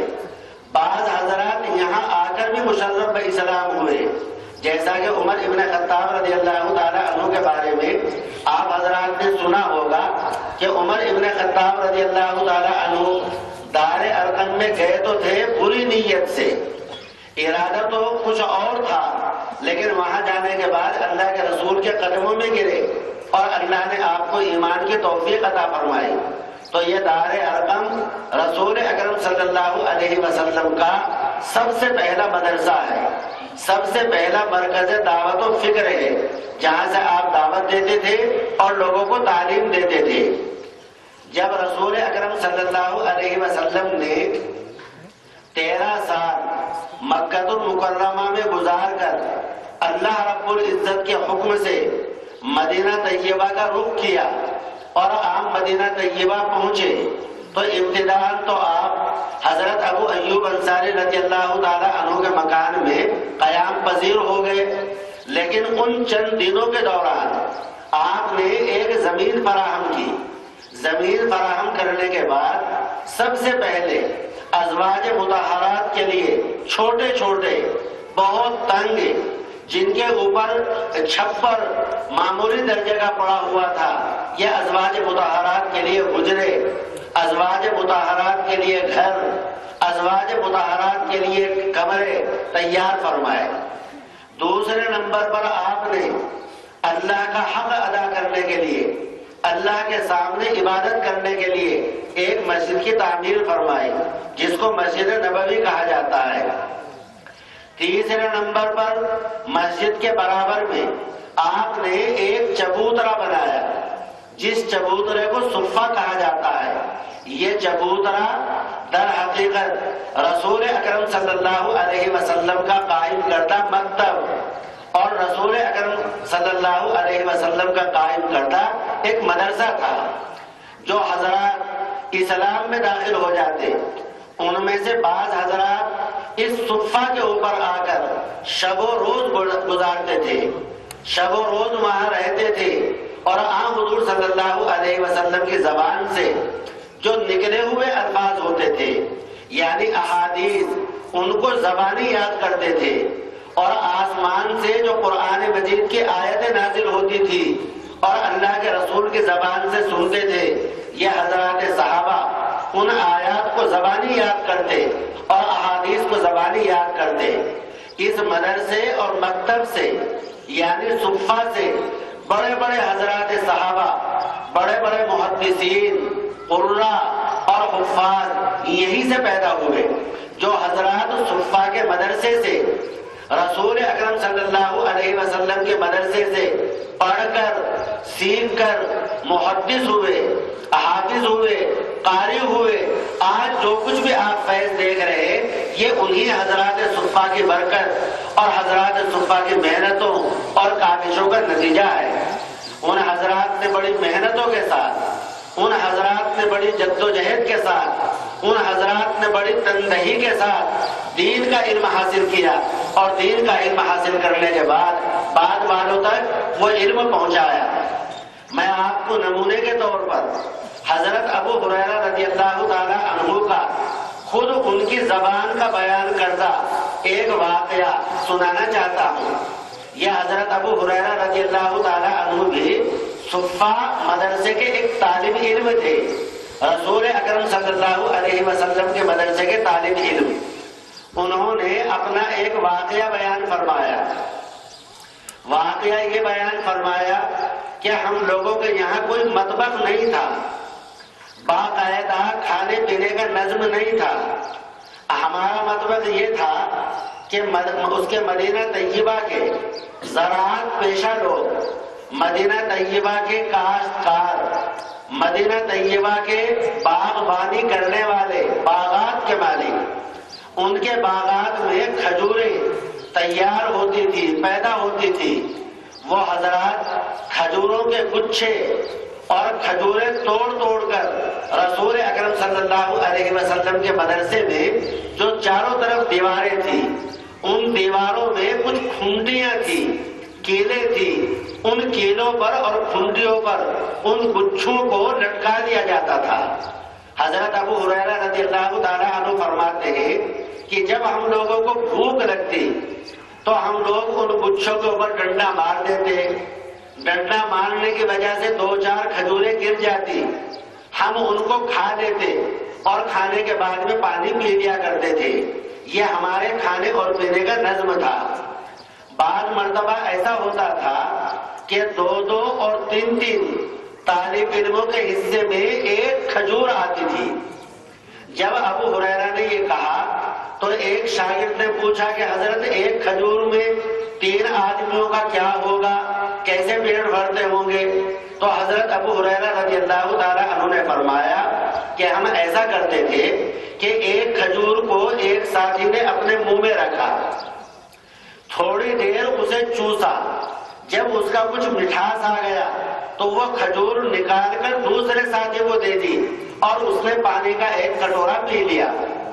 دوسرے ساتھی نے تھوڑی دیر کھجور اپنے منہ میں رکھی اور چوسا، جب اس کا مٹھاس آ گیا تو اس نے نکال کر تیسرے کو دے دی اور ایک کٹورا پانی کا پی لیا۔ تو ہم نے اس طرح بھی گزارا کیا۔ حضرت ابو ہریرہ رضی اللہ تعالیٰ عنہ فرمانے لگے کہ ایک مرتبہ ایسا ہوا کہ ایک کھجور بھی ہم لوگوں کو میسر نہیں آئی، ایک کھجور بھی۔ باغات ابھی تیار نہیں ہوئے تھے، کھجوریں ابھی پکی نہیں تھی اور ہمارے مدرسے کی کھجوریں ختم ہو گئی، تو ہم فاقے کی زندگی گزارنے لگے۔ فاقہ ہمارے اوپر طاری ہو گیا، کئی دن ایسے گزر گئے کہ ہمیں کھانے کو نہیں ملا۔ حضرت ابو ہریرہ رضی اللہ تعالیٰ عنہ فرماتے ہیں کہ ایک مرتبہ جب فاقے کی وجہ سے ایسا محسوس ہونے لگا کہ میری جان نکل جائے گی، دم نکل جائے گا، تو میں نے ایک تدبیر کی۔ تدبیر یہ کی کہ جمعے کا دن تھا، جمعے کی نماز میں نے پڑھی اور جمعے کے بعد جلدی سنتیں ادا کی۔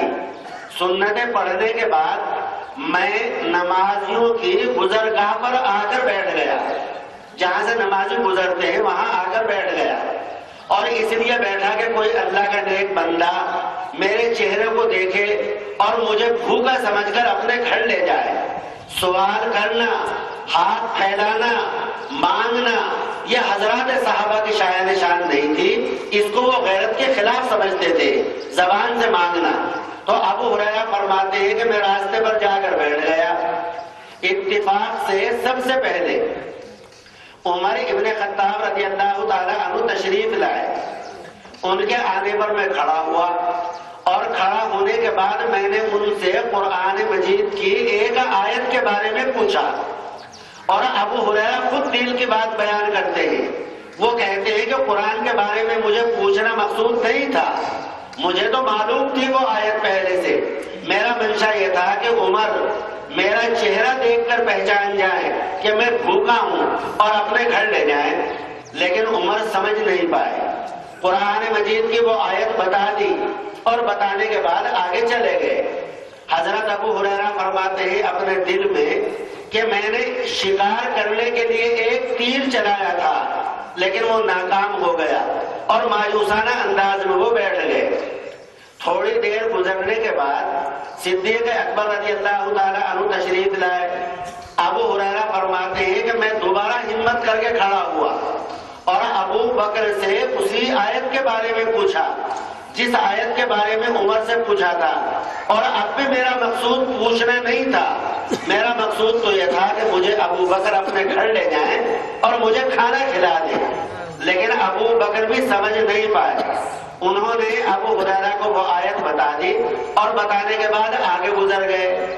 ابو ہریرہ فرماتے ہیں کہ دوسرا تیر چلایا، وہ بھی ناکام گیا، بیٹھ گئے۔ کچھ دیر گزرنے کے بعد رسول اکرم صلی اللہ علیہ وسلم تشریف لائے۔ جب آپ وہاں سے گزرنے لگے تو ابو ہریرہ فرماتے ہیں کہ میں ہمت کر کے کھڑا ہوا اور میں نے آپ سے قرآن مجید کی وہی آیت پوچھی جو اس سے پہلے شیخین سے پوچھ چکا تھا، اس کے علاوہ کچھ نہیں پوچھا۔ اللہ کے نبی نے مجھے وہ آیت بتائی اور آیت بتانے کے بعد مسکراتے ہوئے میرے مونڈھے کے اوپر ہاتھ رکھا، میرا ہاتھ اپنے ہاتھ میں پکڑا اور اپنے گھر کی طرف لے کر روانہ ہو گئے۔ جب رسول اللہ صلی اللہ علیہ وسلم مجھے لے کر چلے تو میرے بدن میں جان آ گئی اور ذرا خون بڑھ گیا کہ اللہ کا رسول جمعے کی نماز کے بعد کھانا تناول فرمائے گا، مجھے بھی کھانا کچھ نہ کچھ ضرور دیں گے۔ تو ابو ہریرہ فرماتے ہیں کہ میں بڑا خوش ہوا۔ رسول اکرم صلی اللہ علیہ وسلم ایک بیوی کے دروازے پر پہنچے، آپ نے دستک دی، اندر سے آواز آئی، آپ نے پوچھا کہ کھانے کے لیے گھر میں کچھ ہے؟ تو اندر سے زوجہ محترمہ نے فرمایا کہ اللہ کے نبی جب آپ جمعہ کی نماز کے لیے تشریف لے گئے تو ایک صاحب دودھ کا ایک کٹورا مجھے دے کر گئے تھے، وہ دودھ کا کٹورا رکھا ہوا، اس کے علاوہ کچھ نہیں ہے۔ ابو ہریرہ فرماتے ہیں کہ میں بڑا خوش ہوا کہ دودھ کا ایک کٹورا میرے لیے کافی ہو جائے گا۔ یہ عرب کے لوگ دودھ پر بھی اکتفا کر لیتے تھے، اگر ان کو بریانی چاول اور روٹی نہ ملے اور دودھ مل جائے تو یہ بھی کافی ہو جاتا تھا۔ تو ابو ہریرہ بڑے خوش ہوئے۔ اب ابو ہریرہ بیچارے خوش تھے، اللہ کے رسول صلی اللہ علیہ وسلم نے فرمایا کہ ابو ہریرہ ہمارے مدرسے میں جب تمہیں کھانا نہیں ملا اور تم بھوکے ہو تو دوسرے جو بچے ہیں، دوسرے طلبہ، دوسرے صحابہ، ان کو کھانا کہاں سے ملا ہوگا؟ نظام تو سب کا برابر ہے۔ تو ابو ہریرہ فرماتے ہیں کہ اب میرے اوپر پھر غم طاری ہو گیا اور غم یہ طاری ہوا کہ میں نے یہ سوچا کہ ایک کٹورا دودھ کا سینکڑوں صحابہ میں جب تقسیم کیا جائے گا تو میرے حصے میں ایک قطرہ آئے گا۔ اور ابو ہریرہ کہتے ہیں کہ میں نے یہ سوچا کہ اگر کہیں اللہ کے نبی نے مجھے تقسیم کرنے کے لیے فرما دیا تو شاید میرا نمبر آتے آتے ایک قطرہ بھی باقی نہ رہے۔ تو ابو ہریرہ فرماتے ہیں کہ میرے اوپر دوبارہ غم طاری ہو گیا، لیکن اللہ کے نبی نے حکم فرمایا تھا، ماننے کے سوا چارہ بھی نہیں تھا۔ ابو ہریرہ فرماتے ہیں کہ میں اللہ کے نبی کے حکم کے مطابق صفہ پر گیا اور تمام اپنے ساتھیوں کو، تمام حضرات صحابہ جو صفہ کے اندر رہتے تھے انہیں بلا کر لایا کہ چلو اللہ کے نبی نے بلایا، آج تمہاری دعوت ہے۔ جب مدرسے کے بچوں کی دعوت ہوتی ہے تو وہ بڑے خوش ہوتے ہیں، اس لیے کہ دعوت میں مدرسے کے مقابلے میں کھانا اچھا ہی ملے گا۔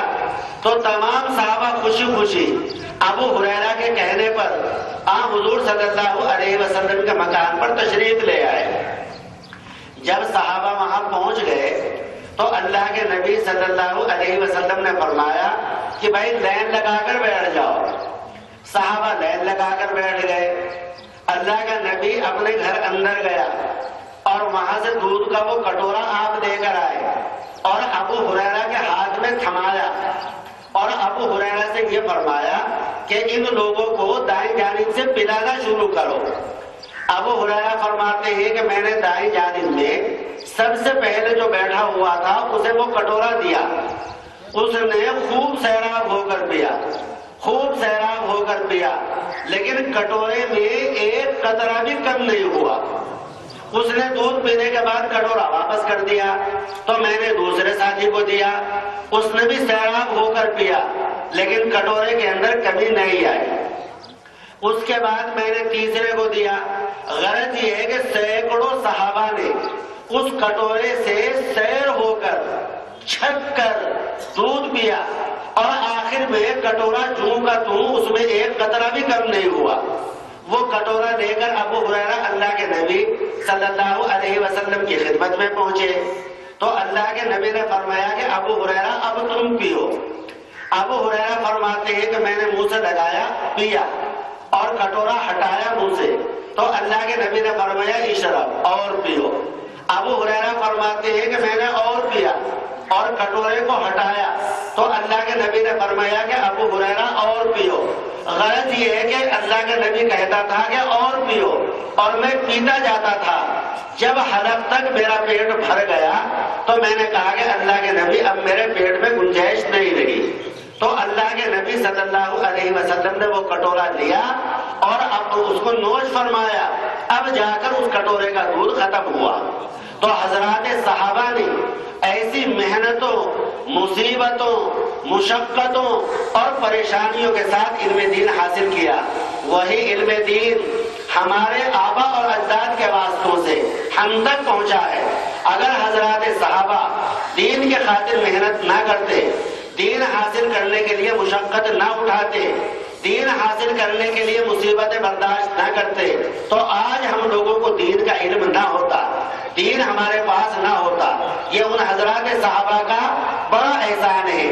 تو میرے عزیزوں، دین حاصل کرنے کے لیے اور علم حاصل کرنے کے لیے میں نے کہا تھا کہ مدارس کا ہونا ضروری ہے، تاکہ ان مدارس میں بیٹھ کر، ان مدارس میں رہ کر مسلمان قوم کے بچے، یہ چھوٹے چھوٹے بچے قرآن کا علم حاصل کریں، حدیث کا علم حاصل کریں، شریعت کا علم حاصل کریں، سنتوں کا علم حاصل کریں.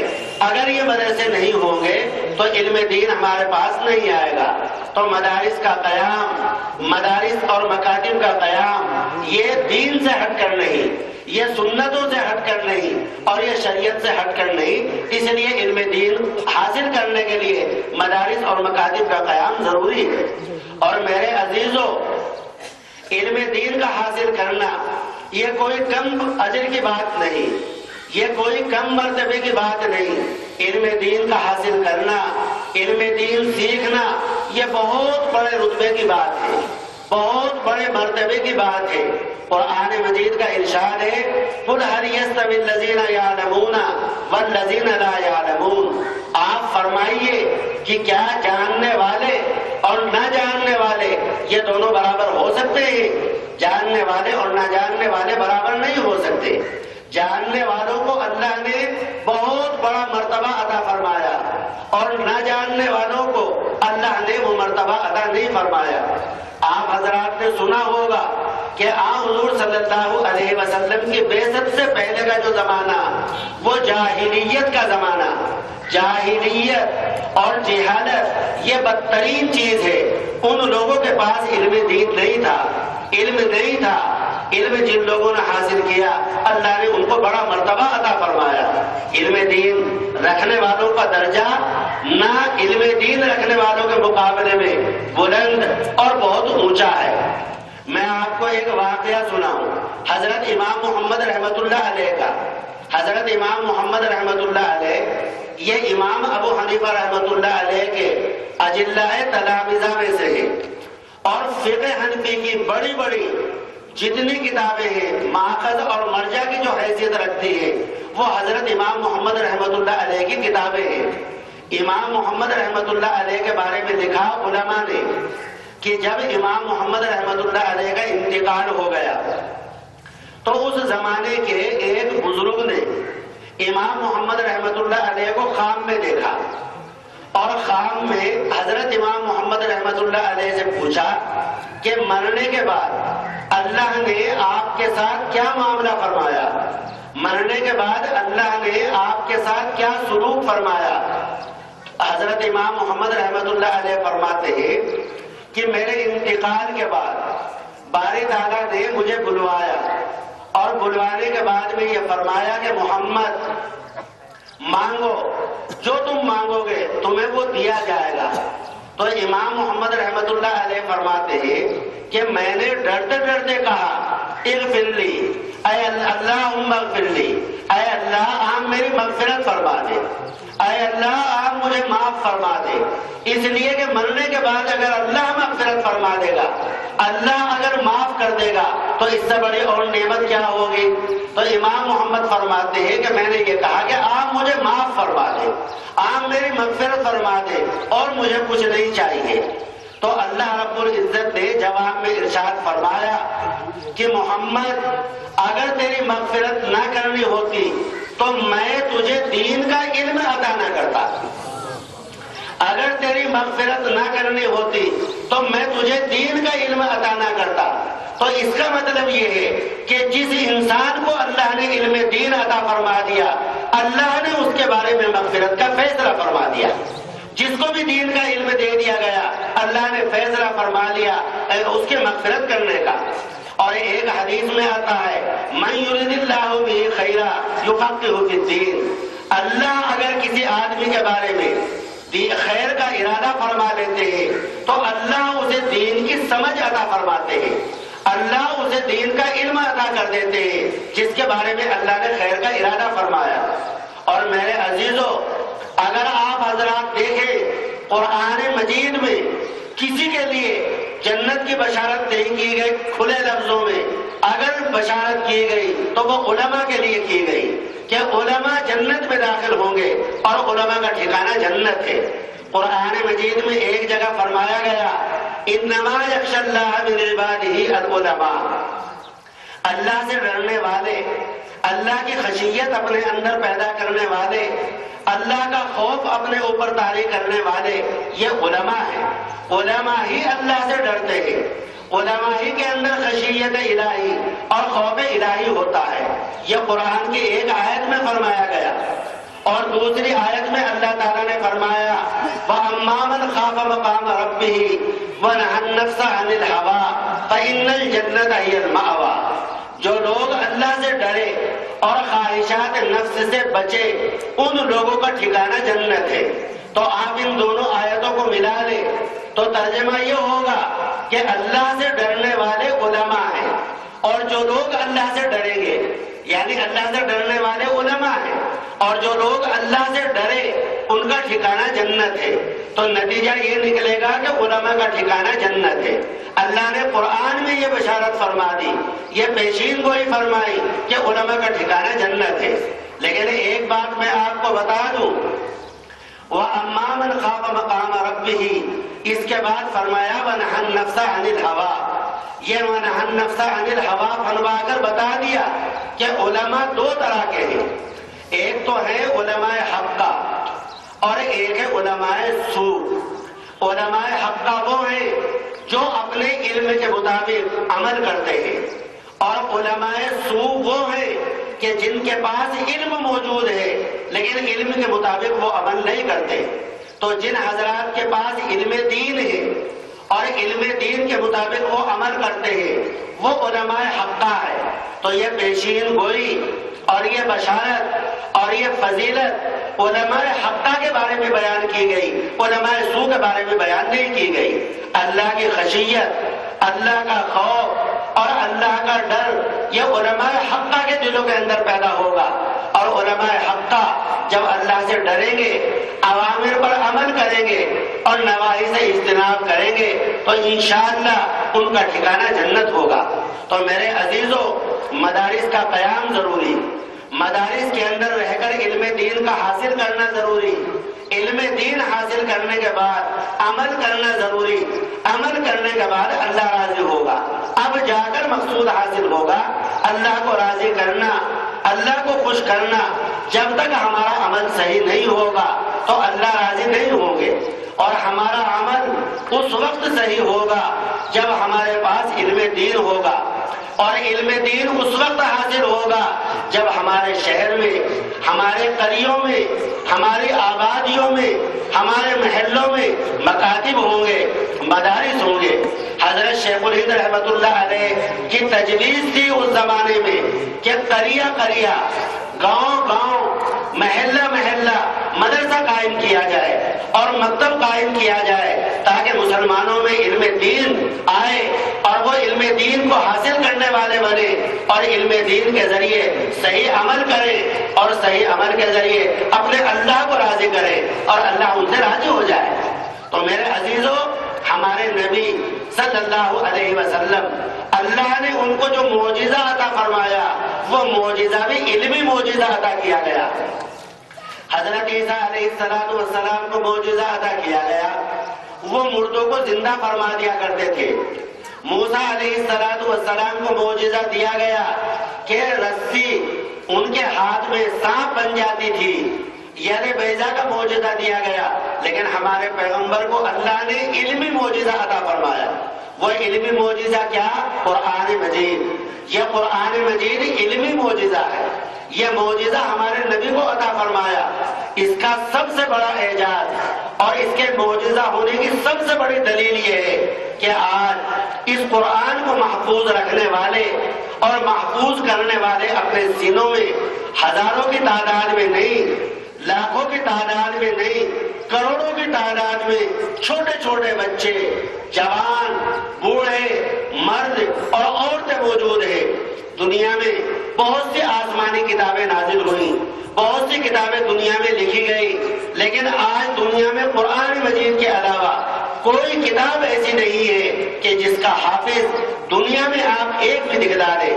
آپ تورات کا حافظ تلاش کریں، انجیل کا حافظ تلاش کریں، زبور کا حافظ تلاش کریں، صحف ابراہیم کا حافظ تلاش کریں، آپ کو ایک حافظ بھی پوری تاریخ کے اندر نہیں ملے گا. لیکن قرآن مجید 1400 سال سے آج تک ہر زمانے میں ہزاروں، لاکھوں، کروڑوں کی تعداد کے اندر حفاظ قرآن موجود ہے. تو یہ قرآن علمی معجزہ ہے. اور مسلمانوں، کیا تم یہ سمجھتے ہو کہ قرآن ہمارے کام نہیں آتا؟ صرف قرآن کا کام یہ ہے کہ اگر کوئی مر گیا تو قرآن پڑھوا کر ایصال ثواب کرا دیا، اس کے علاوہ قرآن کا کوئی کام نہیں.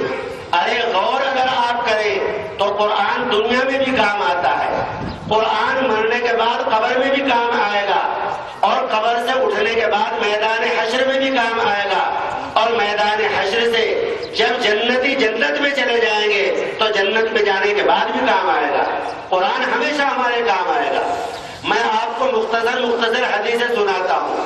دنیا میں قرآن ہمارے کام آتا ہے. حضرت ابو سعید خدری رضی اللہ تعالی عنہ، یہ ایک صحابی ہے، اپنا ایک واقعہ بیان کرتے ہیں. ترمذی کے اندر واقعہ موجود ہے. وہ فرماتے ہیں کہ ایک مرتبہ میں حضرات صحابہ کے ساتھ ایک سفر کے لیے نکلا. سارے دن جب ہم نے سفر کیا، شام ہو گئی تو ہم نے ایک گاؤں میں پڑاؤ ڈالا، ایک گاؤں کے اندر قیام کیا. ہم نے ان گاؤں والوں سے کہا کہ ہمیں اپنا مہمان بنا لو. گاؤں والوں نے مہمان بنانے سے انکار کر دیا. ہم نے کہا کہ اگر مہمان نہیں بناتے تو ہمارے کھانے پینے کا انتظام کر دیں آپ لوگ. گاؤں والوں نے کھانے کا انتظام کرنے سے بھی منع کر دیا. یہ مہمانان رسول، صحابہ رسول بھوکے پیاسے اس گاؤں میں سو گئے. رات گزاری. رات گزرنے کے بعد فجر کی اذان ہوئی. اذان کے بعد انہوں نے نماز پڑھی.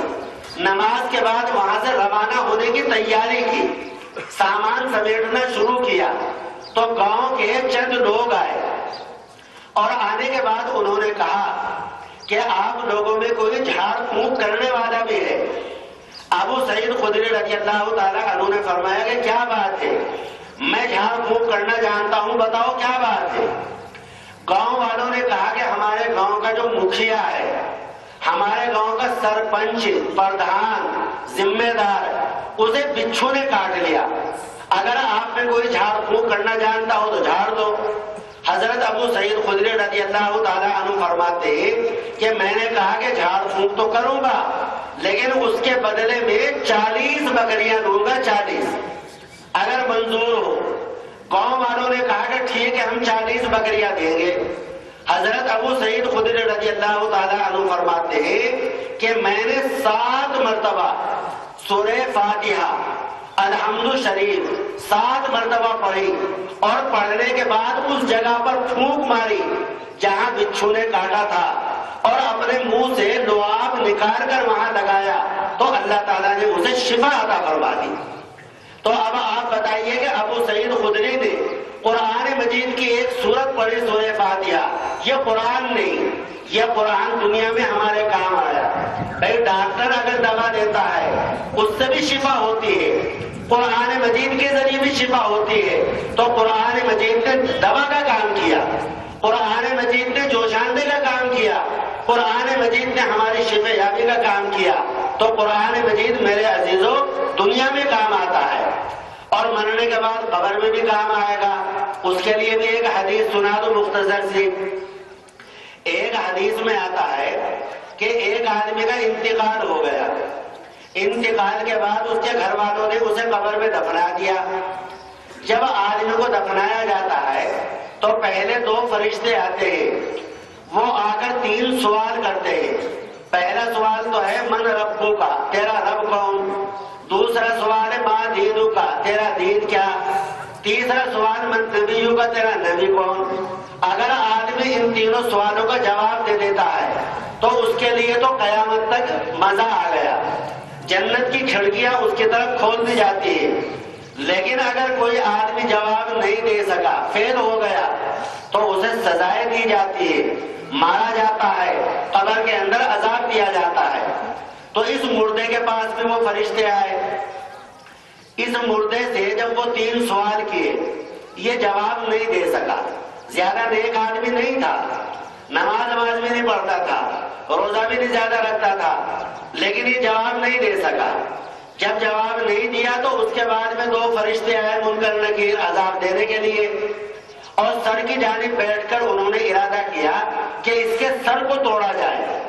جب انہوں نے سر پر مارنے کا ارادہ کیا تو اس مردے اور فرشتوں کے درمیان ایک دیوار حائل ہو گئی، اور دیوار سے آواز آئی کہ اس مردے کو عذاب نہیں دیا جا سکتا، بھاگو یہاں سے، کوئی عذاب نہیں دیا جائے گا۔ یہ فرشتے اللہ کے حکم کی تعمیل کرنے کے لیے پیروں کی جانب گئے، وہاں بھی ایک دیوار بن گئی اور یہی آواز آئی۔ دائیں جانب آئے، وہاں بھی دیوار بن گئی، بائیں جانب آئے، وہاں بھی دیوار آڑے آ گئی۔ غرض یہ ہے کہ یہ عذاب نہیں دے سکے۔ جب یہ مجبور ہو گئے تو آسمانوں پر گئے اور اللہ رب العزت سے جا کر عرض کیا کہ اے اللہ، آج تو ہم نے قبر میں عجیب و غریب معاملہ دیکھا کہ اس مردے نے سوالات کا جواب نہیں دیا، ہم اسے عذاب دینے لگے تو ایک دیوار آڑے آ گئی، اور وہ دیوار میں سے آواز نکلتی ہے کہ اسے عذاب نہیں دیا جائے گا۔ اللہ رب العزت نے سن کر فرمایا کہ بلا شبہ صحیح کہا، اس مردے کو قبر میں عذاب نہیں دیا جائے گا۔ فرشتوں نے کہا کہ اے اللہ، کیوں نہیں عذاب دیا جائے گا؟ وہ تو سوالات کا جواب نہیں دے سکا۔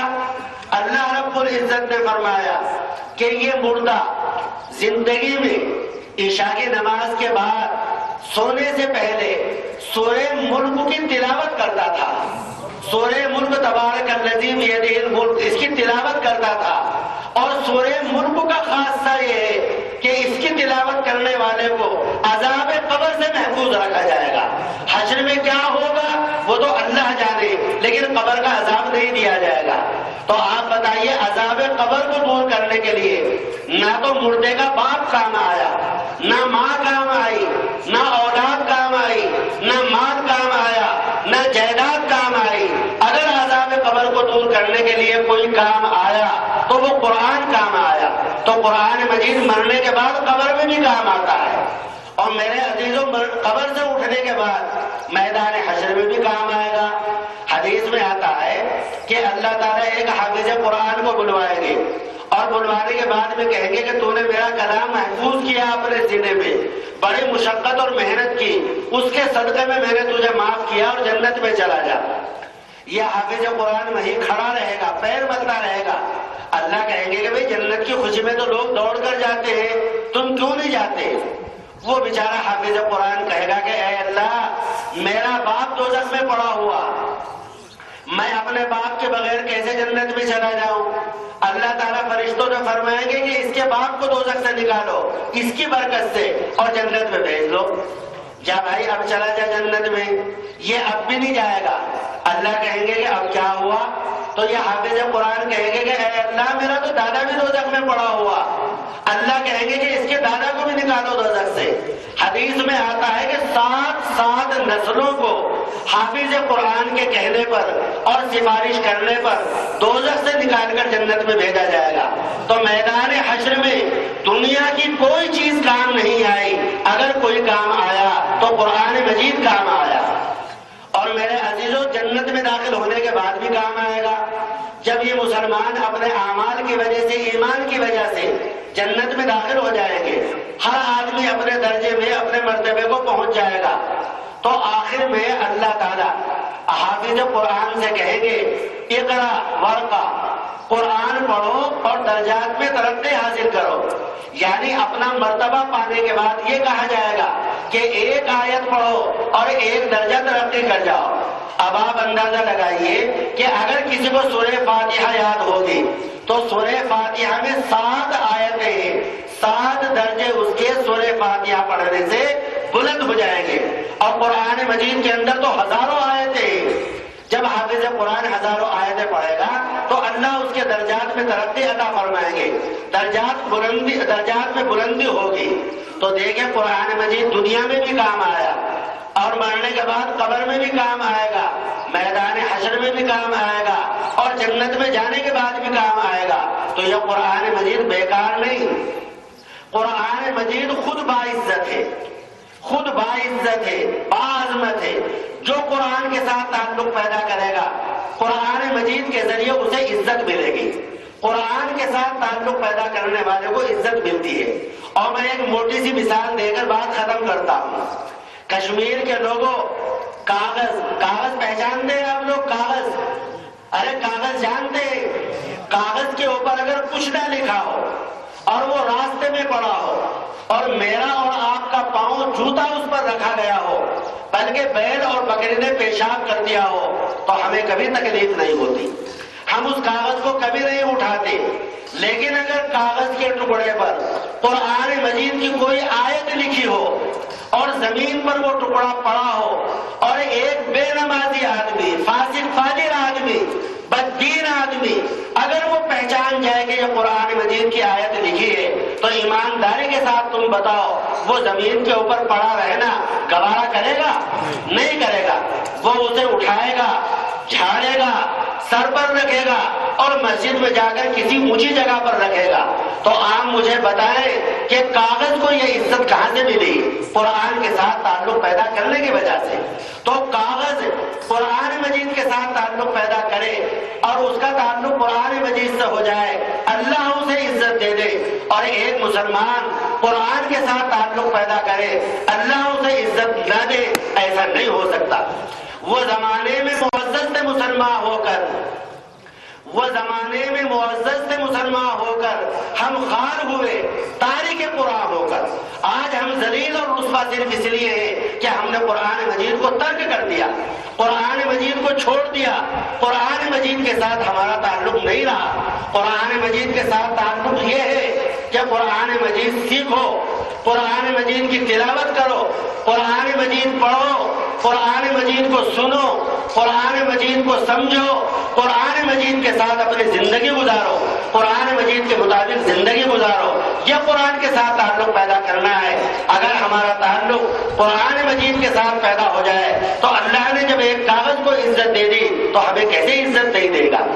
اور میں بتاؤں، ہدایہ میں ایک مسئلہ لکھا ہوا. پہلے مسئلے سے پہلے یہ بات سنو، کسی ولی کے بدن پر، بادشاہ کے بدن پر، بڑے سے بڑے زمیندار اور نواب کے بدن پر کتنا بھی قیمتی کپڑا ہو، کیا اس کپڑے کو چھونے کے لیے وضو کرنا ضروری ہے؟ ارے اس کپڑے کو بغیر وضو کے ہاتھ لگانا حرام ہے؟ نہیں حرام ہے، جائز ہے. لیکن ایک کپڑا ایسا ہے کہ بغیر وضو کے اس کا چھونا حرام ہے. وہ کپڑا کون سا ہے؟ قرآن مجید اگر مجلد ہوتا ہے جلد والا تو اس کے گتوں پر ہمارے گھر کی عورتیں ایک کپڑا چڑھا دیتی ہے. ہمارے علاقے میں اسے چولی کہا جاتا ہے. ایک تو جزدان ہوتا ہے جس میں رکھا جاتا ہے اور ایک وہ کپڑا جو گتوں پر چڑھا دیا گیا چولی. صاحب ہدایہ نے لکھا کہ جس طرح قرآن مجید کو بغیر وضو کے چھونا حرام ہے، اسی طرح قرآن مجید پر جو کپڑا چڑھا ہوا بغیر وضو کے اس کا چھونا بھی حرام ہے. تو آپ بتائیے کہ ایک معمولی درجے کا کپڑا جس کا قرآن مجید سے تعلق ہو گیا، اللہ نے اسے اتنی عزت عطا فرمائی کہ بغیر وضو کے اس کا چھونا حرام ہو گیا. مسلمان اگر قرآن مجید کے ساتھ تعلق پیدا کر لے تو اللہ اسے عزت نہیں دیں گے، ضرور عزت حاصل ہوگی. اس لیے میرے دوستو مدارس بھی قائم کرو تاکہ علم دین حاصل کریں ہمارے بچے. علم دین حاصل کرو تاکہ صحیح طریقے پر عمل ہو سکے، صحیح طریقے پر عمل کیا جائے تاکہ اللہ ہم سے راضی ہو جائے. مقصود بالذات یہ ہے کہ اللہ راضی ہو جائے، وہ جس طرح بھی راضی ہو جائے اللہ اللہ اگر راضی ہو گیا تو ہماری دنیا بھی سنور جائے گی اور ہماری آخرت بھی سنور جائے گی. لیکن اللہ کو راضی کرنے کے لیے یہ سارے کام کرنے پڑیں گے. اللہ ہم سب سے راضی ہو جائے. وآخر دعوانا ان الحمدللہ رب العالمین. حضرات، ہم اس وقت جس ذات گرامی کے ملفوظات سے محظوظ ہو رہے تھے وہ نہ صرف یہ کہ اپنی ریاست بلکہ ملکی سطح کے مشہور دینی، فکری اور علمی شخصیت ہے. علمی دنیا میں محتاج تعارف نہیں. اپنے اکابر کی موجودگی میں چھوٹا بڑی بات، سچی بات یہ ہے کہ ان حضرات کی تعریف تو نہیں، تعارف کرنے کی بھی جرت نہیں ہوتی. اور آفتاب آمد، دلیل آفتاب، سورج کا طلوع ہونا ہی اس کا خود تعارف ہے. ہمارے اکابر کی ایک خصوصیت ہے تواضع، انکساری، قدر نفسی، اپنی ذات کو چھپانا. یہ ان حضرات سے وہ خصائل حمیدہ ہیں جن سے الحمدللہ ہمارے اکابر مزین ہیں، اور یہ ہمارے لیے فخر کی بات ہے. تصنع سے انتہائی دور، بات میں سادگی لیکن علم کی گہرائی اور گہرائی، یہ ہمارے اکابر کی شان ہے. حضرت مولانا علمی دنیا میں محتاج تعارف نہیں. درس نظامی کی متعدد علمی کتابوں کی شروحات آپ کے مبارک قلم سے منصع شہود پر آئی ہیں. مختصر المعانی، اصول الشاشی جیسی انتہائی علمی کتابیں آپ نے ان کی بھی شروحات لکھی ہیں. دارالعلوم دیوبند اور دارالوقف دیوبند، آپ کو یہ سعادت حاصل ہے کہ آپ نے اکابر کی موجودگی میں ان دونوں اداروں میں درس و تدریس کی خدمت انجام دی، اور اب دارالعلوم دیوبند میں انتہائی بڑے معزز اور بڑے عہدے پر الحمدللہ تدریسی خدمات انجام دے رہے ہیں. ہم حضرت کے مشکور ہیں، تشریف لائے اور ہمیں اپنے ملفوظات سے محظوظ فرمایا. اللہ کریم ہمیں آپ کے نصائح عالیہ پر عمل کی توفیق نصیب فرمائے.